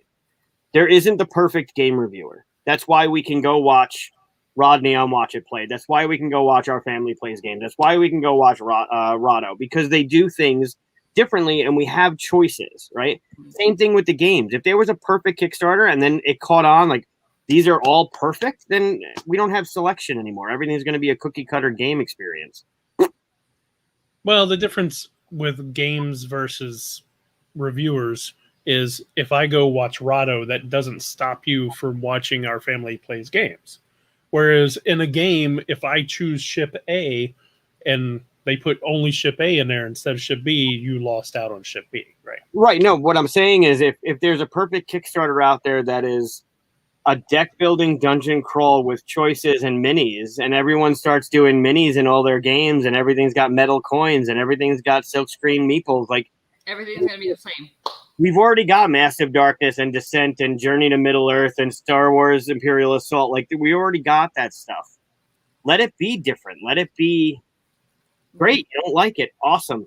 Yeah, it is. Our games. Awesome. Don't back this game. Like It is kind of a refreshing feeling whenever you find like one of those, like just a nice Euro with some Euro art on it and stuff like that, right? Some wood bits and that's it. And it's got some good gameplay on there, and you're like, it kind of feels good just to have a nice simple, nice simple little game in there that's going to be fun to get. And so, yeah, I jump into those sometimes just because of that. Just because I don't want to get the 3 emails every day about your new minis and all that stuff. I just kind of want something simple for a while. Sure. We could easily have an episode just to discuss updates in Kickstarter. Oh. Well, I mean, Simon's the worst for that. I don't know, but I've backed stuff for $1, and then eventually it's like, all right, where's the unsubscribe from? Because oh my god, yeah. But people will be outraged if you don't give them an update a week. But then they're like, well, we get too many updates. Like, Yeah. I can't even. I mean, 1 a week is a good ratio, so we could get an Olympic thing.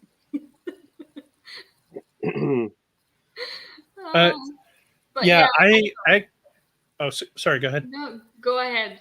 I was just going to say, I started my first update with Troubles, the last campaign, me saying, I'm going to update twice a week unless something big happens.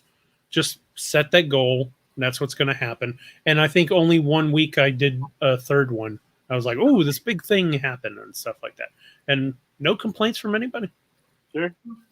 Yeah, I had one person say, you could put more, but I think I tried to keep it at 1, and then it ends up being 2 if a lot happened in terms of like stretch goals getting unlocked or like giveaways and stuff like that. But yeah, otherwise I try and limit it at 1 because I'm the kind of backer that gets annoyed with how many emails go in my inbox that are from Kickstarter, and maybe it's a sign I just need to slow down on how much I back.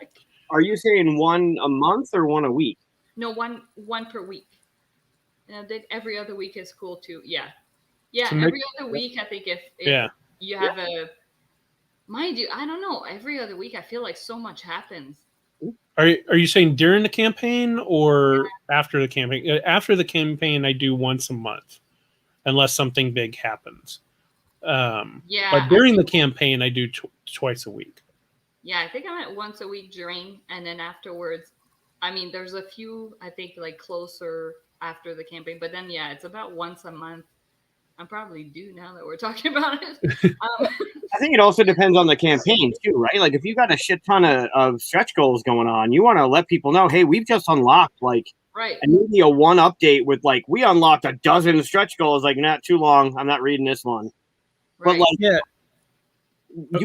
sometimes you want to get, it really depends on the campaign. Like sure, 1 a week, 1 every other week, especially after the campaign, because unless you want to include people in on the fight between getting container quotes and how much it's going to cost you and how quotes don't matter anymore because they're just suggestions and they're going to jack up the price afterwards anyway. Like, I mean, one of my pet peeves about like the constant stretch goal thing though is that stretch goals have a purpose. Mm-hmm. And when people don't realize what that purpose is, you get nothing but spam. into your folder. A stretch goal should be something that encourages other people encourages backers to tell other people about the thing. That's what they were invented for. That's what they exist for. And there's no reason drumming up people's interest if that's not what they're going to do. So if your stretch goals are, yay, we're making the cards a little bit thicker, nobody cares. I've never seen anyone ever post and go, hey guys, come and join this campaign so we could get thicker cards. Doesn't happen. So people need to stop doing it. It's so stupid. And what you really need to do is, unfortunately, what Simon does is when their stretch goals hit, they're big things. Like when I see stuff like, oh, you're going to throw Magneto into it? Okay, I need Magneto. And of course, Simon's what's the word, successful, that they don't need me to tell them that. So again, they're overusing it. They don't need to. They can make those stretch goals even further. They could put less stuff in there. Really, I don't want them to. I bought the whole thing, and I enjoy it. But you need to report out. Don't even give them the idea to put less in their stretch goals. Like, I want all that stuff in the box. Right, but what they should be doing is putting out like once a day, because they have a lot of stuff to do. But once a day, they can tell me about the last 3 guys that got added. They don't need to tell me, hey, this guy's about to be added. Now this guy's added. Hey, this guy's about to be added. Now this. Yeah, you have to combine stuff. Like that's the thing. It's like when I send mine out, it's maybe 1 or 2 got unlocked, and then I try and emphasize this is what we're working on now. So that you're trying to. Please don't. Just email Chris 8 times a day about how your day is going. Here's an update for my lunch. Don't tell him that. He has my email. Oh yeah, please do that. But yeah, I think it's important to combine them so that you're not constantly bugging people. I really like what Simon did with their updates during the United campaign, because it was like, we've unlocked this. Next is whatever, and we've unlocked this. Our social goal is this, so we're working. Like, that was really, it wasn't a bunch of spam. It was actually like, oh, like, now I'm engaged. I want Dr. Octopus, or I want that alternate sculpt, or whatever it was. It was like, we did this. Congratulations. This is next on the radar. Right, but that only worked because you cared about the new thing, because it was Marvel. 100%. If that was, we've got dice, we're going to add this. I don't know. The card's going to be thicker. But they did the same thing with Rising Sun, and I canceled my pledge. I was all in with Rising Sun, and they were just like, look at this new mini. Look at this new mini. And I was like, I don't even know how this game plays. I don't care. Stop showing me all these minis. You already have me. And they oversold it, and I was like, I'm out of it. I just got out. I haven't looked back. Do you own Rising Sun? No. My sister has it. I played it once. It's okay. Yeah. What's funny is that you guys talk about the Simon games and the minis and the amount that you have, or that like, oh, I love when they put so much stuff. I think the only Simon game I have is Dragon Castle. You have Ethnos? Yes, Ethnos. But I don't know if it was this. I don't know if it's a Simon logo on there. Yeah, it is. Are you sure? I'm looking for it. Oh, it's right there. I can see Simon right there. Second printing or first printing? Well, then I'm at 2. But yeah, that's my Simon games don't have minis. Have you not played the Marvel United? No. Okay, it's fun. Is it? The normal game that you can get at Walmart is really basic, but if you don't mind, like a quick 15-minute basic, cooperative game for the end of the night and stuff, it's fun. I'd suggest it. The cool part about it is, of course, if you bought all the big Kickstarter stuff, you get to add a whole bunch of different characters and try different bad guys and stuff. And I haven't gotten tired of it yet, and I'm not even that big of a cooperative game person, but I keep pulling it out and go, oh, now let's try Rocket and Groot with Gamora and Nebula. It's just because I love the characters so much. If they were made up characters, I wouldn't have spent that much money for it, honestly. But plus, I'm gonna start painting them. Did you They already put the I already put the wash. what do you call it? The white spray on top of the black. Can't Oh. remember what they call that. So you actually spraying your? So yeah, it's a certain method where you spray paint it all black, and then you spray a little white on top. I can't remember what this is called. If anybody remembers, That's called the Incredible Hulk, Chris. there we go. So you spray a little bit of white on top, and it's supposed to be like the sunlight hitting on top, Like right? the So yeah. when you paint on top, it creates those different shades and stuff. So anyway, yeah, this is just the one that comes in the initial box, but Okay. so this is just the primer or whatever. I'm gonna Right. paint the actual paint on top. But I didn't realize you were like set up with the like airbrush stuff. Oh no, I spray can. It's a red. Oh, like Yeah. Oh. Yeah. I do actually have an airbrush, but I didn't want to break it out. I was being lazy. You have an airbrush and a tattoo gun? Yeah. You have a tattoo gun? Yeah. Oh my god. Yeah. Like we're all getting tattoos at QSCon. You didn't know this? Nice. Yeah. Are you any good at it? We'll find out. Oh. I've only tattooed a banana so far, but it was a nice eyeball. I made an eyeball and a banana. Now I'm a little bit more nervous about the idea, but you know. Yeah, I'm trying to get Erin to let me do my first human tattoo on hers. She won't let me. She says I mean the process is you're supposed to do it to yourself first, so that you can experience, how deep it goes and all that, how it feels, so that you know what you're doing to other people. It makes sense, but I don't want to do that. I can only draw on my right hand, so I can only do like my left leg or left arm. You can do your cheek. Do like a Mike Tyson tattoo? I mean, I should tattoo hair on, right? Like a shape of hair. That'd be great. Oh, I'm all for You would this. look like a Lego person, like the cat. Yes. It'd still be shiny, right? But black. Oh, I kind of want to do it. Oh my gosh. I'm not going to do There's got to be somebody out there in the world that has that. Like the Lego kind of figure. I'm sure. I wasn't in this campaign. Oh, me neither. Anybody get this up there? Portal, they're good. Yeah. I think that was on GameFound, wasn't it? I believe so. They just did a pre-order of Dune. It was just right through their site. Pardon? Portal just did a pre-order for Dune, their Dune game, and it was just right through their website. It wasn't through like a Kickstarter or GameFound or whatever. It was just right through their site.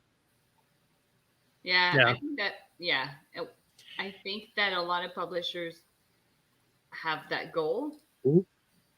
To have a following big enough that you can just do it through your own website and not deal with Kickstarter.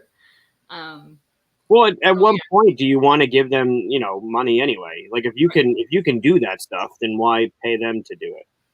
I still think they lost out on money. I mean, it's a marketing tool.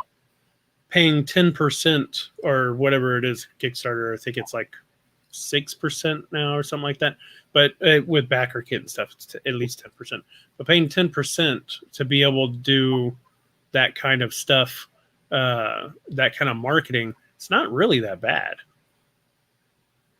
Yeah. Especially when it's only on the item, because you're charging shipping afterwards, right? Mm-hmm. Yeah. So I don't know. Let's stop griping about Kickstarter and talk about what we've been playing. Okay. We could go real quick. I know it's late. Yeah. But it's important to have that in the show. Yeah, of course. Well, I played over the weekend. We played Cusco. And, nice. Yeah, and Polynesia. What is Cusco? And Cusco, it's it's a game that takes place in Peru.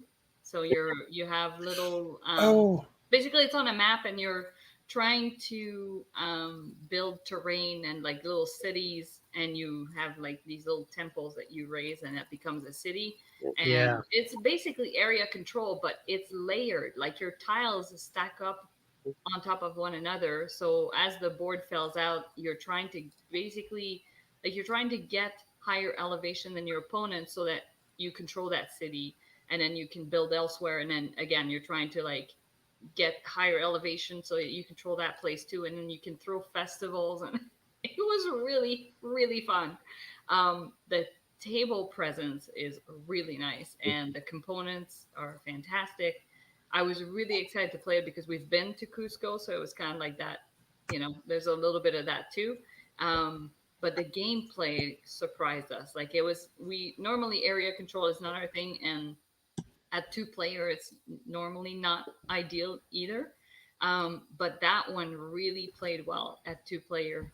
And yeah, then we played. Oh yeah, yeah.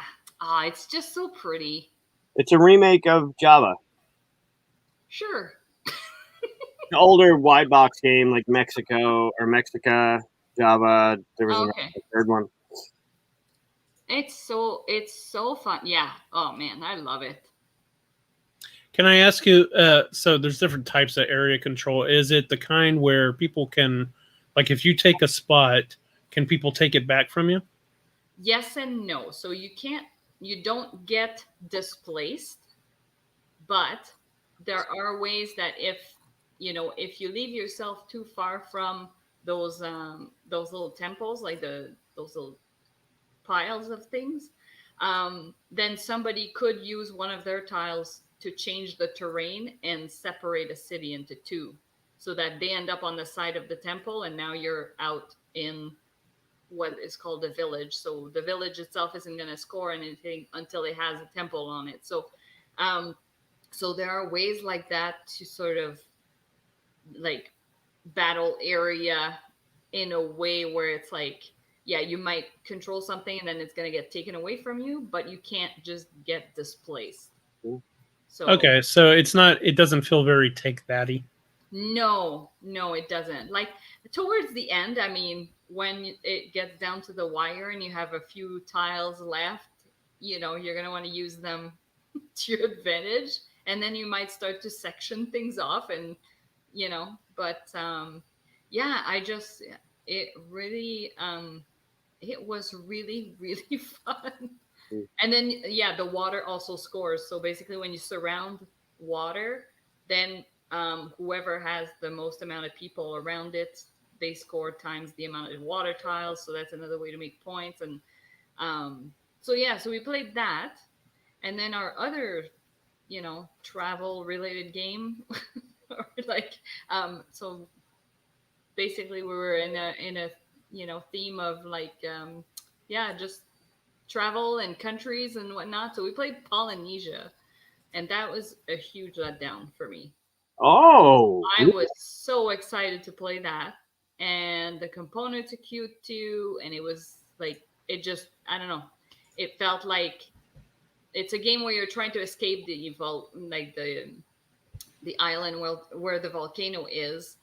You're trying to get your people out, and you're discovering these other little islands as well, and getting resources while being on those. But the issue that we ran into is that at 2 players, they remove your ability to use somebody else's. Um, Basically, they remove your ability to also use the same route as somebody else with your boats.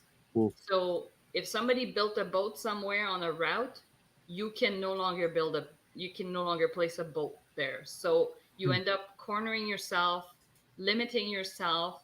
If you don't have a boat going on one route, then you're relying on the fact that your opponent has a boat there. But then when you want to use that route, you got to pay them a resource, and you also have to carry one of their little meeple with you. So if the person has no meeples there, then you're stuck. It was probably the most frustrating game I've played in a long time. Like to the Wow. point that we got 3/4 of the way through, and I was like, I don't, at this point, I could win, and I don't even care because the process to get here was so painful. It felt like WandaVision, okay? Oh no, You win so often that you're too like, far, why do you care about winning? too But far. no, seriously, that's how it felt. It was like the process of the game and each round was just frustrating. Like, yes, it's clever in the way that like the rounds have like a number associated with them. So like your first round there's a 3, then it's a 2, then it's a 1. And that determines how many movement you get or how much stuff costs. So it affects it acts like as a multiplier. So I thought that was kind of clever, but at the same time, yeah, like the not being able to use or to go wherever you want was too limiting. And especially, yeah, because they changed that for the 2-player version. So I was like, this is not, to me, that shouldn't even play 2-player. That wasn't fun. It's a beautiful design. Right? That's why I bought it. I love That that look and and feel. the fancy colors in the box that have made it in many of my mosaics. But I'm actually surprised there aren't more games that use this theme just because of the beautiful looks that you can get from Island, and of course, the look and feel of the culture and all that. well, and that's the thing, and it wasn't, like it wasn't a colonization game. Like it's something where your little people are on the island, the volcano's about to erupt, and the eruption of the volcano is like a clank style. There's cubes in the bag, and you're drawing, and then basically when you draw the 6th red cube is when the volcano erupts, and then the game ends, and you're dealing with all of that. But yeah, I was really bummed because I had high hopes for that one. Do you think? Do you think it would be a different experience if it was at 3 players and Oh the yeah, problem was the 100%, 2-player thing? Okay. 100%. Yeah, it's just the 2-player version is just not good for me. So you'd play it again if it was 3 or more players. Probably, but yeah, You need a little time. I need I need time to recover. Too soon. Too soon. Um, yeah, I don't know. Like, I mean, now that I look back at it, the theme of the volcano and the islands, like I'd rather go and play was it volcanic isle or volcanic island? I can't remember. I don't think I've ever played a game with a volcano other I think than it's Rise of volcanic Tribe. island. It's way better, and we played it too. And it's kind of like an area control as well. There are like statues that you're trying to move with you, and like villages. I think it's called Volcanic Island. Um, Oh no, if Katia. Ah.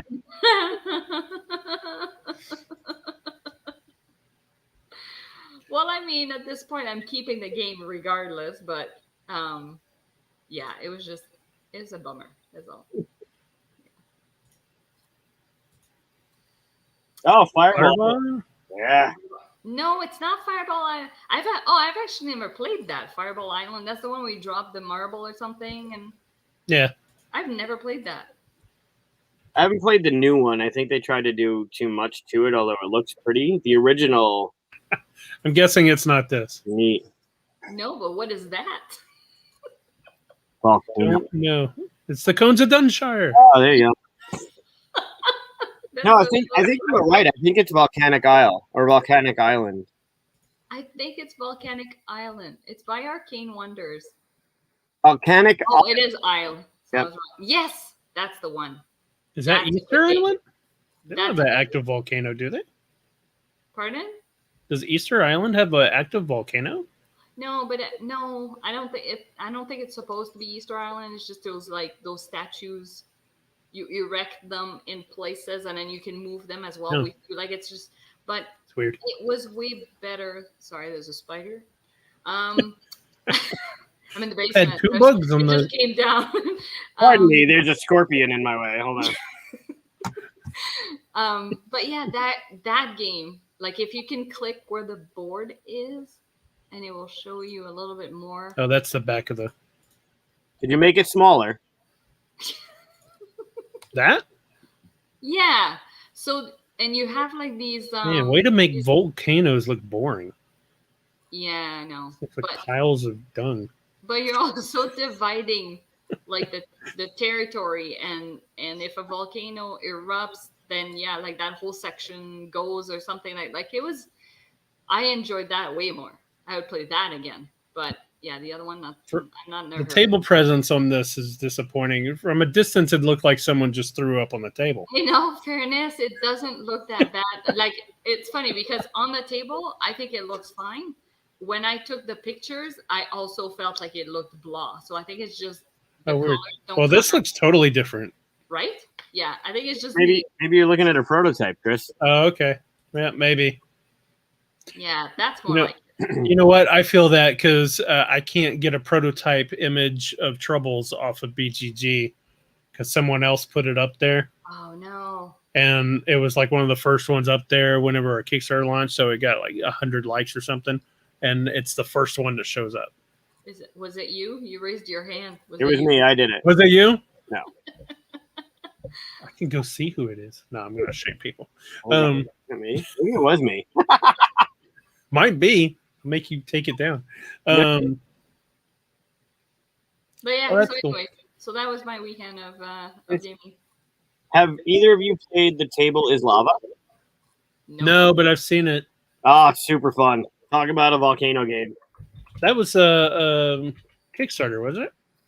I'm not sure. R&R did it. My friend Jim designed it. Super fun. You're flicking the meeples. It's great. Oh, I remember seeing this. It was cute. Yeah, that looks fun. Yeah, it's really neat. And they make a play mat that makes the table look like it's actually just like a lava flow. It's pretty cool. Oh, that's cool. That's cool. a good idea. Who didn't do that as a kid? The floor is lava. Mm-hmm. Yeah. What have you been playing, Mike? Oh, a couple things here and there. So nothing? Anything we know? Probably not. Physically actually played Silver and Gold, which is now just, I think I'm playing it just constantly because it's just awesome. Two that stuck out for me of everything I've been playing. This is one of them. Oh yeah, I wanted to try that. Oh, Dive. Yeah. Is that out? I thought that was a Kickstarter. No, it's not out. This is actually an illusion. Well, you have access to some things that some people don't. Physically right here. No, I bought it at the local store. Okay. Yeah, really cool betting. I don't want to say betting. Guessing mechanic. Yeah. So, yeah, you have the pictures. You can just look at it. So the idea is every round you'll be guessing and bidding on how the next tile in. So the center tiles are transparent.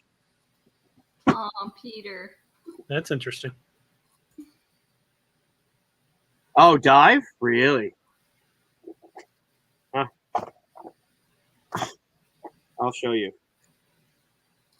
You don't have to show me. I got pictures right here. Yeah, but they're pictures. You can actually see these. It's totally different. You know that you are actually a picture right now, too, fun. right? Mom's a picture. Wait, what is that? What are we looking at? Transparency. Yeah. Someone's getting artsy with these drawings. So the transparent. Nope. Why don't I do it the better way? So the center things are transparent. Okay. And what you're trying to do is on your turn, you can bet air bubbles. The whole theme is there's a tournament in your tribe. The chief throws this gem into the ocean, and you're trying to go down and get it. But you're betting air bubbles to go down into the water, and you're trying to guess where, if there is a shark or is there not a shark on the tiles as you go down. So you're only allowed to, like, you can look through this. It's you can see through on the bottom. You're looking through the top, and on your player board, you can bet up to 5 air bubbles. Why can't it connect to my thing? You can bet up to 5 air bubbles. Everybody's got air bubbles that go from 1 to 5. And as you bet, you're either betting that on the next tile pulled, like the next layer in the ocean, is there no shark or is there a shark? That's what you're betting on. If your bet is the highest, and you can bet multiple bubbles on the same thing, if you have majority on that tile, and that tile has a green turtle or a red turtle, you will score 1 or 2 points, respectively. Only if you are correct on there being a shark or not a shark. So, like, yep. Can you see through? Where'd I put the white thing? So there's a shark. Huh. If you're correct, you get to go deeper onto the ocean with the max of 5 of these tiles being drawn. If you're incorrect, the rest of your bids are gone. You've been eaten by a shark, player elimination? Or you had to run up, right? It's just for that round, you had to go back up to the surface because, there's a shark. Those tiles that don't have anything, like this one, there's no shark, no green turtle, no red turtle. Also, there's a manta ray that catches you up to the next person. As long as you bid correctly, you're fine. You don't lose anything. You don't gain anything, but you get to continue down the ocean. Super fun. It took one round to be like, oh, I get it. But all you're doing is betting on if there is a shark or if there isn't a shark. Next tile being drawn. Strange. Really cool. Really fun. I enjoyed it. That's cool. Any others you want to talk about? I also played. Where is it? I guess it was kind of last week that I played it, but The fuzzies. Oh, I've seen that before. I've seen that. How does it play? Yeah, it's fun. It's Jenga-ish, but it's fun. So the game sets up this way, right? You put in all the fuzzies. Yeah. Pack it down, and then this base goes in and squeezes them. Okay. In the base is a tweezer and the cards. Okay. They tuck away in that little hole there. So, yeah. So you squish it down and you pull this up. You can tap it to get the fuzzies out. And then you have this nice little leaning tower of cotton balls. And they all kind of stick together? Yeah, Like Velcro? there's a little bit of, like, they definitely, they don't stick because it's a material. It's a fuzzy material, right? Hence the name. But on your turn, you are then tasked, like, let's say this was the top card of the deck, blue, dark blue. On my turn, I must pick one of the dark blue anywhere on the tower and move it. And unlike Jenga, it does not have to be the top. I just have to move it higher than where it was. Oh, okay. So, for instance, these, I don't know if you can see these over here. These blue ones right here look nice and ripe for the taking, although the tower is, like, ready to fall. So maybe I'll take this one. Oh my gosh. And then you can put it wherever. Like, if I can stick it in here and it stays. Oh, that looks fun. So then I get this as a point, and now it's one of your turns, and you would have to take a yellow and move it higher. That's fun. If it falls, if more than half the tower falls over, the game's over. Whoever has the most points wins. If the one you're playing with falls, and this can happen to you up to 3 that fall. Let's say 5 things fell. You can only get hit for 3 penalties. The penalties are on the back of the card. And your next turn, you must do what they say. Oh my gosh. So, for instance, my next turn, I would have to do it in an elephant arm, right? I'd have to hold it this way and do it this way.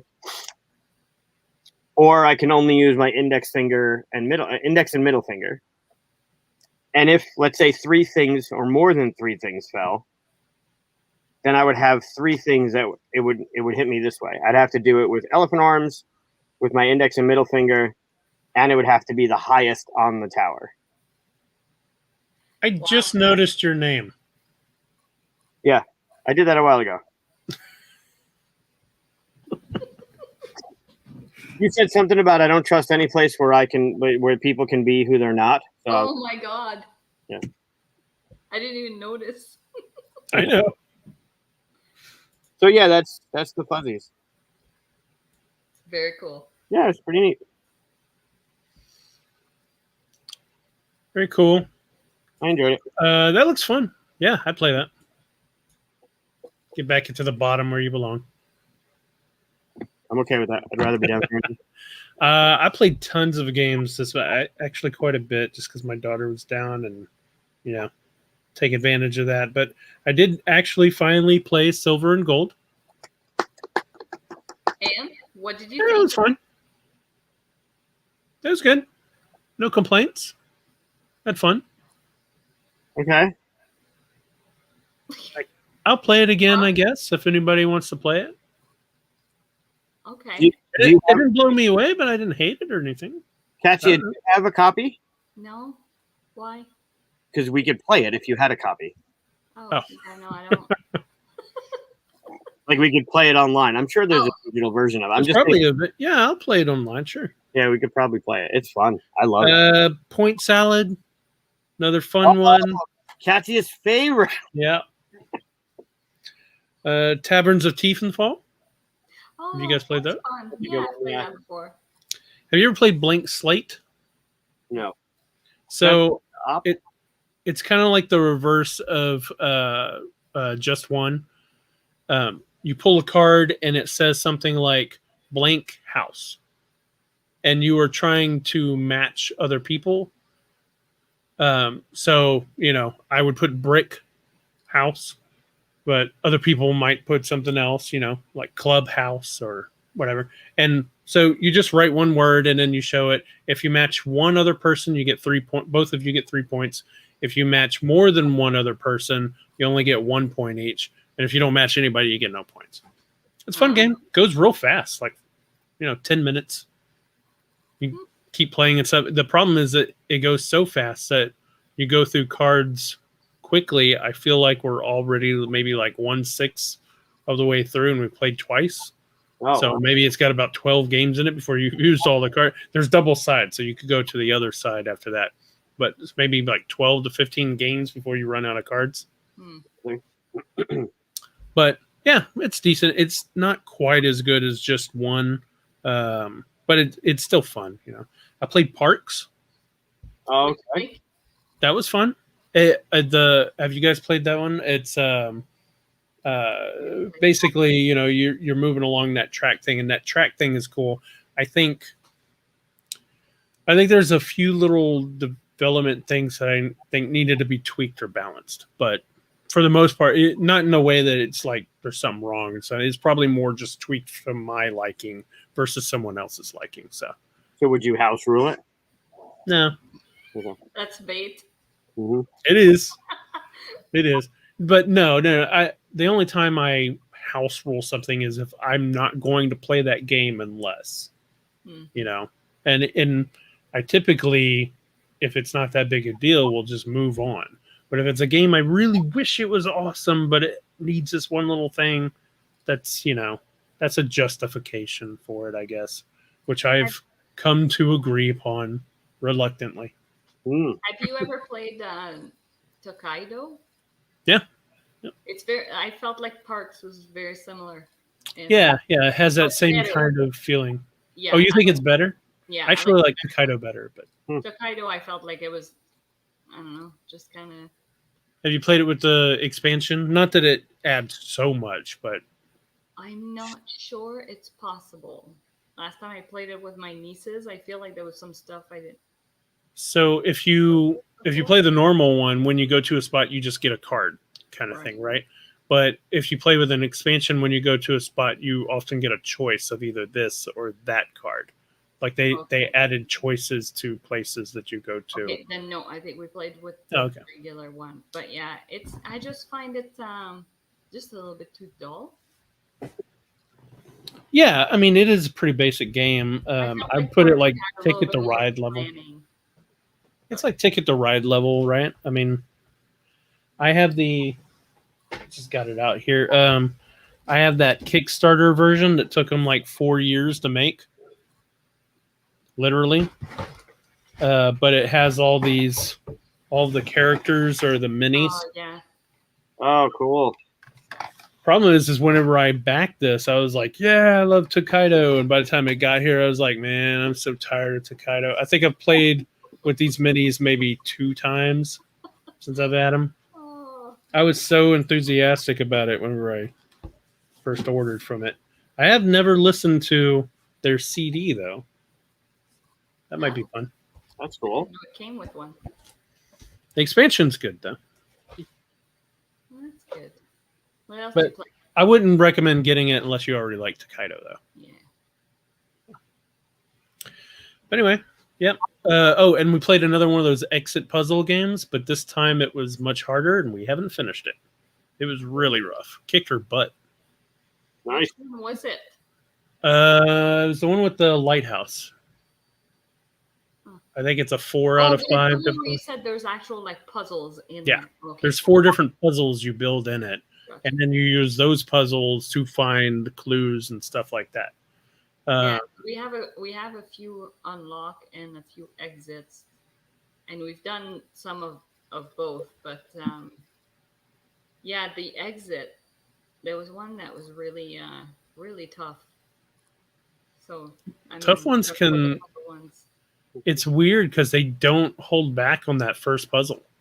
Sometimes that first puzzle, like you just sit there and go, "Oh man, I don't know what to do," and you're there for like 20 minutes, and then finally you get it.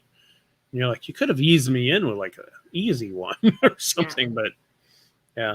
I just bought the Star Wars Unlocks as well. Ooh. Yep. I haven't tried them yet, but That's cool. those should be fun. Here's a question. Did you read what Peter wrote here about shark, or what was it, dive?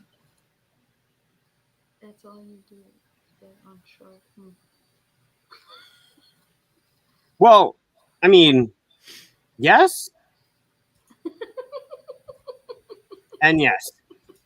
That's like I should have a disclaimer at the bottom of my like where it says my name, that my description of games is so awful. Like I'm not good at just like trying to summarize a game and explain it to you in like 2 minutes. Like it doesn't make sense. And so I apologize. And any game that I mention, people should research them on their own, because I'm probably not doing it a very just. That's kind of why I don't. Yeah, this isn't like a review show, so that's why I didn't dive too much into these other than blank. But that's 2 sentences to explain that one. But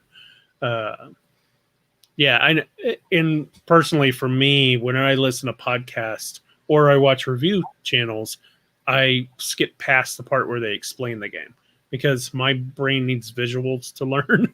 And if you just start talking to me about it, it just goes one ear out the other. So yeah. At its base level, everybody at the table is betting on if the next tile coming off has a shark or doesn't have a shark. And you're putting down your bets, either no shark, which was the white number, or with the shark, which had the shark on it. If you are the highest bidder and there is a turtle or a manta ray, then you will benefit in some other way. But at its core, in order to get the most points, because at the end of the round, you'll also get a point for every correct guess you had in the round. So there's more to it. But at its core, all you're really doing is betting on, if I lift this tile off, this transparent tile, is there a shark or isn't there a shark? And you're bidding accordingly. It's pretty cool. There's a nice thing from Peter. I wouldn't even say that. Oh, I mean, that's great. Thank you, Peter. Not any game. No, that's dangerous territory. Yeah, that's true. I wouldn't play point salad with you. Oh, it would be fun. We would have a blast playing it. If the 3 of us were playing point salad, it would be fun. Because basically we'd just be dangerous. It's dangerous territory to say that you'll play anything with Mike, because he will find something to take advantage of that. I'm sure. I try and find the good in everything. I appreciate the hard work it takes to make a game, which is why I get upset when people literally throw games in the trash on camera. Unless they deserve it. No, someone actually, like, I mean, all right, maybe there's extenuating circumstances and the outliers to the bell curve. I get it. But not every game is for every person. True. Some people don't like dexterity. Some people can't wrap their heads around 18xx games. But every game has something that's at least worth looking at. Whether or not it's, hey, I want to play this again because I missed it, or hey, I want to play this again because that mechanism is really cool and I can put that in something else I'm working on. Can I get you to agree to say 99% of games have something worthwhile in them for someone? Because there are some games that are trash. Sorry. But I don't own any of them. I don't have any of them. And I haven't played them in years. There's very few of them. But there's some that add no value to anyone's life. I would say if you posted your collection, that there would be games in your collection that are trash to someone. True. I'm not talking about, I mean, obviously it's an opinion, but I'm not talking about, oh, to me, that game is trash. Like to Katia, Point Salad might be trash, right? And that's just, a perspective. Yeah, no, I don't think it's trash. I didn't mean to throw you in on the bus like that. I just mean like, No, it's not. I don't mean it by opinion. I mean it by a game can be like if I just make a box and write numbers on blank cards and throw it in there and go, throw the cards up in the air and then grab one and whoever gets the most wins. That's trash. Okay, you can agree that that'd be trash, right? Well, that gives nobody any value. That's not true. So you would not call that trash. But kids might I'm like not. that. No. I'm not saying that. I'm saying so. Go to the Jello game, right? And you tell me that that's not going to be great for a family who's teaching their 3 or 4 year old colors. Like, there's no value in that game. For us, sure, we're probably not breaking out the Jello game or the damn catch up dice game. Like, I get it, but there's value in it for someone. Maybe not the 3 of us or people watching, but that Jello game has value to it for someone. There's an argument for that, for the Jello game. But the game I just described, there are better games that would be better for that anybody. Like Katia just said, kids could play that. Sure, but they could also play Tokaido, or they could play, Uno would be better than what I just described. Sure. True. I'm just saying, I'm not saying everything. I don't want to overuse the word broken and stuff, but I don't want to ever say that it's impossible that a game could be trash. Okay. It is possible. It's possible that a game could be trash. That's all I'm asking, is that there's a possibility. Sure. Perhaps. Okay. We're just my mission to make one.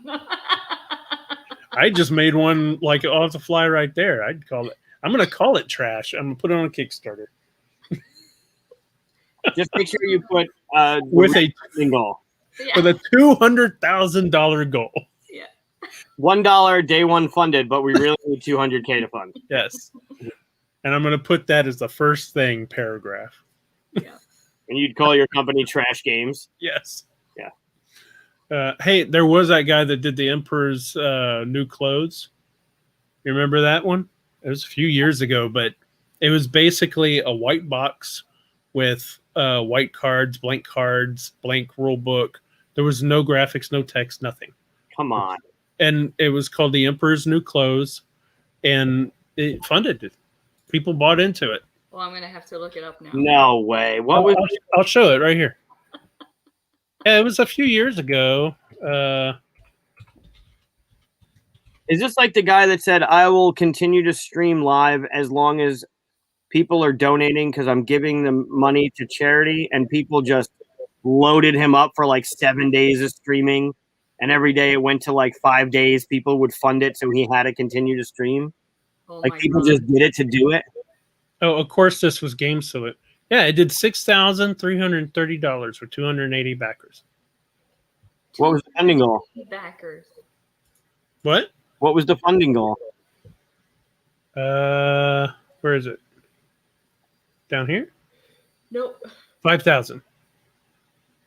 Come on. And that's, oh, I love it. They got deluxe, mini, and standard. Look at this. That's some good stuff right there. Fourth prototype. Come on. This, That's great. Full art prototype sent to reviewers. All right. Although I think this is funny. I'm gonna have to watch those videos though. I know. But It makes me want to. Absolutely gonna. But you mean to tell me you're saying that this is great? What value does this have? Look, even himself. No, you're getting me wrong. This is trash. Okay. I'm saying it's great that they did it. Okay. It's great that they made money on trash. That's what I'm saying. I find it like, I mean, I'm looking at it and I'm like, oh, that would be good for people designing games. Yeah, except it's cheaper just to go on Amazon and pay $13 for like 500 Sure. cards. But you get a box that you can decorate What? the way you want. What? No, I'm calling bullshit. I'm calling bullshit on this whole thing. Why? That's on Kickstarter. Your argument, hold on. Your argument for the Jello macaroni ketchup game. Did I say anything about the Jello macaroni ketchup? I am using this as my point. Okay. You said that game was taking up space. Yes. Games that should be out there. Yeah. So this that didn't go into retail. No, but it took $6,700 away from someone who was trying to fund on that same day. Oh yeah. That was one. Absolutely not. I'm glad that it got trashed. And this one's like, oh, that's great. It's so funny. They made money off of trash. How that doesn't? No. It does because everybody looking at this knows what they're really buying. It's a joke. They're buying into the joke. Yeah. People who buy the game on the shelf in Target, those people are going like, oh, ketchup and stuff. This looks cute. And then they get home and it's trash and they throw it in the trash. They've lost their money. They feel worse about the game industry after that experience. Nobody's getting this and going, what? It's really blank? Oh, no. True. It's a different experience. That's a good point. Okay. We're approaching the 4-hour mark. Yeah. Sorry about that. Yeah, we are. I had to make up for the last two times. We only did the 1 hour episode. The counter, and I'm like, oh my you God. know what you're getting into when you come on the on a normal week. You know what you're getting into. Yeah, it's okay. I'm pretty sure that. I'm pretty sure I got a message that my meeting tomorrow is going to be later than it was supposed to be, so it's all good. Great, we can go another hour. This is awesome. I actually don't have a 9 o'clock meeting tomorrow, finally. Oh, okay, so then let's talk about Red Rising. What'd you say? What? Red Rising? I was kidding. Oh, Red. No. I haven't played it, so. No. We've beaten that dead horse. That horse is beaten and dead. All right. Well, let's wrap it up. Do you want to wrap it up 6 minutes before the 4 hour mark? That way it doesn't show a 4 hour right timestamp. Yeah, for the people who pull up the show. Sure. How about a game with toilet paper in it? Oh, the next comment's good. The next comment's good. Yeah. Potty party. Mm-hmm.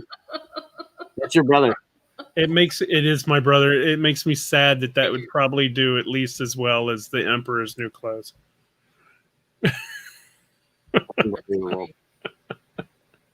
All right. Well, let's go ahead and call it quits. Again, please like and subscribe. Thanks for coming on, Katia, as our third co-host, basically, at this point. Yep. Anything you guys want to end on? No, I look forward to what you have for next week. Yeah, that's next. Oh yeah. Yep. Go ahead, Mike. Do you want to? Should we tell people what we doing next week? We don't usually have stuff planned, so it's nice that we do. No, actually, last week we announced our plan, and then we decided to change our plan because next week we're actually going to do a live play of Stuff of Legend by Third World. What are you laughing at? What did Daniel say? That's true. That one that keeps your mouth all open and you're just that is drawing so, and stuff. Oh God, that is so bad. That might be trash. That's trash. Nope. Yeah, Uh, yeah. So next week we'll be talking to Michael, talking about Stuff of Legend, actually playing the game on TTS. You gave me an image, didn't you? I gave you a few. Yeah, I don't know where this went. Great. Top-notch shit right here. 4 hours in. It's 4 hours. Yeah, that's all. Oh, here we go. Nope. That's not where we go.